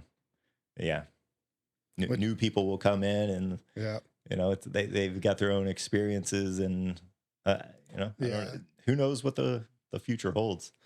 The hard part is trying to make sure that all the lessons learned, and it's with every war and conflict that's happened, this has always been the hard part, is trying to make sure the lessons that were learned aren't just lost. Yeah, yeah, for sure. Yeah, because even though like, yeah, if we go to war with China or whatever, it's probably not going to be a lot of IEDs. But again, ISIS popped up out of nowhere, right? Like Right. extreme terrorism or Islamic terrorism hasn't gone away. It may be sleeping for a little bit, but like it's going to be IEDs again. So Yep. you can't lose all those lessons learned, you know? Yeah. And that, I mean, all that closing out Afghanistan happened while I was on the ship, you know, just like watching that on TV. Like, Yeah. oh, just went to, and it's not surprising. That's one of those things where it's like, was the intel wrong? Or it's like, how do you not see this coming? Because again, those guys, they're just trying to survive. Like, Yep. do they care about their democracy that much? Like, I don't know, but I don't really see them like standing up against the Taliban Right. on their own when you just like pull out like that. And I mean, you know, we were hoping from the ship, like, hey, maybe we'll fly into Afghanistan because there was a need, Yeah. obviously, for EOD guys to be there. I mean, that whole situation is like frustrating, especially from like a leadership position, because I've seen that the testimony from that like staff sergeant, or maybe it's a sergeant, just like they saw the guys, you know, like these guys fit the description, and I was like, what should we do, or what can we do? Yeah. And the OIC was like, I'll find out. Like, so you didn't have a plan in the first place, and that's just kind of crazy. But yeah, like those lessons carry on, and who knows, you know, what's going to happen next. So we'll see. Yeah. Yeah. Well, what are you getting into next? So what I would like to do at this point, so I you know, going all over the place, but like, I thought about the Secret Service for a while. I was in the process with them. I got through their first interview, but one of the guys was EOD guy, or Army EOD guy. I was like, how much are you gone? Because you hear a lot of different numbers, right? Yeah. Like I've talked to guys who are like, oh, you know, if you're branch chief or whatever, like he'll ask you like how much you want to travel, light, medium, or heavy. He was like, I'm gone 75% of the time. It's like, I don't want to do that. Yeah. Because that's one of the things I'm trying to get away from. Yeah. And not only that, but I don't want to do that for, you know, an extended, like I probably got 20 years left or more of a work life, you know, of a career. So I don't want to do that for 25 years, you know? So right now what I'm thinking about is going back to EOD school to be a GS. Oh yeah. So I enjoyed it down there. I have a house down there. I know spots are opening up at a pretty regular interval as those guys like retire. It has, you know, a lot of the benefits that I talked about earlier, like buy back the time, right? Yeah. So that's what I'm thinking about now. You know, That's cool. mind goes everywhere. Like, do I want to completely do something different? Do I want to start a business, whatever? Yeah. And, you know, a lot of people, if you ask them, like, what do you want to do with your life or whatever, they'll go to like a career answer. When really, for me, it's like, well, I want to be like a good dad. Yeah. You know, and like enjoy my family life and some of those other things where like, yeah, I want to enjoy my job, and I have, and I hope to in the future, but I don't really think that's what I want to like focus my life on. Yeah. You know what I mean? And that's just me. Some guys are more driven by career. Like everyone's so different, you know? I've seen a lot of guys get out and do some like crazy things. Like one of my friends, he's like the CEO of like this AI company where they can predict, he's working on like predicting suicide, basically, like what markers, you know, between like their text messages and like internet history and all these things, like can predict with a degree of certainty, like whether they're going to commit suicide or not, which obviously has like a direct application to the military, because so many military guys commit suicide. So I was like, that's really cool. You know, AI is like super interesting to me. I don't know anything about, you know, but that field, it's interesting, especially within the military. It's like, you need the guys who understand what they need the AI to do, which would be like you and me and guys who have like been in the military and done different operations. And then there's, you know, the guys behind the science that basically program, you know, the computer. Like you need both to actually get a product that has some use. Yeah. So it's kind of an interesting field, you know. Yeah. Have you thought about what you're? So yes and no. Yeah. I guess I should just say yes. I'm not 100% sure if I do. Like, one of the things that I've always liked doing in this job is training people to Yeah. do this job. And so Yeah. like when you say the EOD school, you know, I think EOD school or the training units or even at the labs, there's, you know, prior EOD guys that really actively work with, you know, different EOD units, Navy, other services, Yeah. and other that come through. That interests me because I have always really enjoyed that. Yeah. And that's important. Like we were talking about keeping that knowledge Yeah. in the field, like as guys roll out and have experience versus guys who won't or don't right now, like passing on those lessons learned. Because I can remember at dive school, guys talking about like beginning of the Iraq war. Yep. Just some of the things they were doing, or like we changed that immediately because it was something we were trained to do. Like they would get out of the truck to like build up demo, Right. like do caps and stuff, and it was like, well, then you can get shot or you can get blown up. So we stopped doing that. We do it from inside the truck. Yep. You know, it's just like risk assessment, and it's just stuff like that. Like it needs to carry on, you know, like Yeah. to keep everybody safe. So yeah, I think it's fun to like teach other people, and just see them grow in that knowledge, or Yeah. you know, a light bulb goes on, or you know, you think about something that they don't and put it in a way that they understand it. Yeah. It's very valuable, you know. Yeah. And then the other things that I want to do are actually like more like projects, and it's started with when I started this, and people kind of like mentioned it, and I think I can get there eventually, but I have to be out to do it, so it won't get started until I get out. 'Cause Yeah. it's just gonna take too much time. But Yeah. one of the things I wanted to do is from this podcast, and then very specifically when I get out, do some stuff directly related to this, is put together like in my head, it's kind of like a YouTube series, but really it's a documentary, like podcast documentary kind of thing that tracks as much as I can the history of Navy EOD. Yeah. Because I think that's one of the things that's been interesting to me is hearing, you know, even within the same period, the different, like we're talking about, right, the different views of the same thing that happened. Yeah. And then just going all the way back to the Vietnam side. And like when I did the podcast with Larry Ronan, and just hearing how different Yeah. and how like honestly unstructured it was. Like, Yeah. you become an EOD tech, but there's no EOD unit that owns you. You're attached to a ship. And then you may not even be an EOD guy the next reenlistment, because if they don't have a spot, then whatever your rate was. Yeah, that's crazy. Now, I'm like, that just blew my mind. I was like, that can't be real, you know, but yeah, it is. But, you know, and that's where I say, like, I need the time because I want to dive into that to be able to like actually put something together. And then, to do it right, basically. Yeah. Yeah. So that'd be interesting to do. You know, and I actually started looking into it. There are grants that you can get to work on projects like that, but I'd have to be associated with a nonprofit. Okay. And so again, like the benefit is, since I've started this, I can slowly figure out what I need to do. And over the next 4 or 5 years, start like working with people that may want to help support. Yeah. You can make those connections early. Yeah. Yeah, for sure. So we'll see. Yeah. It's crazy to see what all the dudes do. There's so many like talented people, like multi-talented people, you know, artists and musicians and everything else. Yeah. Like, get out and start doing the woodworking and whatever else, you know. Yeah. Find something they're passionate about. That's cool.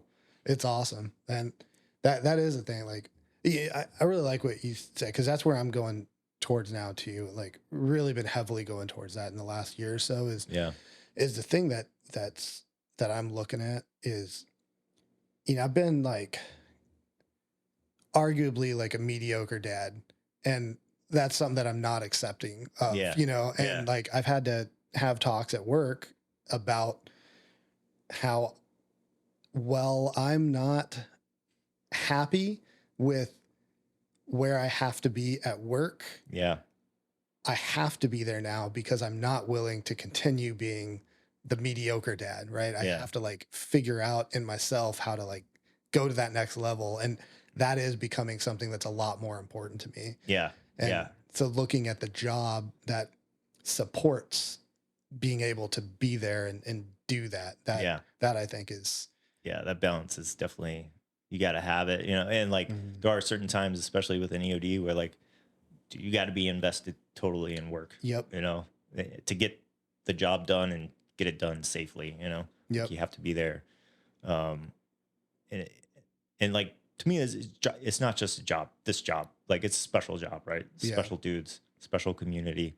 But it does come to an end at some point, right? You're gonna be a dad for the rest of your life, right. Like you're gonna be an EOD tech prior, but like you're not gonna always be doing that job. So Right. yeah, you got to have that thing after, whatever it might be. Being a dad is obviously a good one, special one. So Yeah, absolutely. yeah, I'm actually like homeschooling my two boys right now because we're about to move, so like, and they're like 5 and 4. Okay. So, and my wife, I'm not working, like I'm on leave, terminal leave basically. So she's working and I'm just like teaching the boys, That's awesome. Yeah. Yeah. So it's like good times. That's cool. That'll teach you patience right there. Yeah. I was a patient person, and I like generally am, like most people would tell you that, but man, that'll test your patience. Yeah. Like, why can't you understand why this is a square versus a rectangle? And you're like so used to like making fun of other people, just like, the way we talk to each other is not normal. You can't do that to your kid. Yeah, you cannot talk to people like that outside the military. Come on, you moron. I mean, sorry, I love you, son. I can't hit him with sarcasm, like he's not going to understand it. So yeah, that'll teach you patience right there. That's funny. Yeah. Yeah, that's good. Yeah, man. Well, I appreciate you coming on and sharing, man. Yeah. So it'll be cool to see the other guys from the West Coast. I'm glad you came out here. Yeah. And hopefully it keeps going because, like I said, I enjoy listening to all the other guys talk. It's like funny to hear stories of like, I didn't know that guy, but like that story's hilarious. Or, like you have something where you can like relate in your mind, like, yeah, similar thing happened to me or whatever. It's cool. Yeah. Yeah. I've been enjoying it. And, I'm glad Danny, I think I told you this before I started, but Danny mentioned, he's like, dude, you need to go out to the West Coast and get those guys. Yeah. And, I did. Cause you mentioned you're like, yeah, all the names, they're East Coast heavy, Yeah. So, yeah. Got to start somewhere. Exactly. And I the more, when I started talking about this one, actually, I think what I'm going to end up working on over the next year or two is trying to get out to the schoolhouse area to get a bunch of, because there's just a ton of retired guys out there. So many guys, yeah. And then there's even like a kind of a collection down in southern Florida. So just trying to, do some trips. And then as my kids get older and we can actually like have somebody watch them for multiple days, then I can use it as an excuse to like me and my wife go out and have a vacation somewhere, and then I do this a little bit, but it's all like, we're going to go to the Keys or Florida, or like all these great places to go. That's where we all are. Exactly. So eventually. Yeah. Right on, man. Cool, man. Yeah. All right.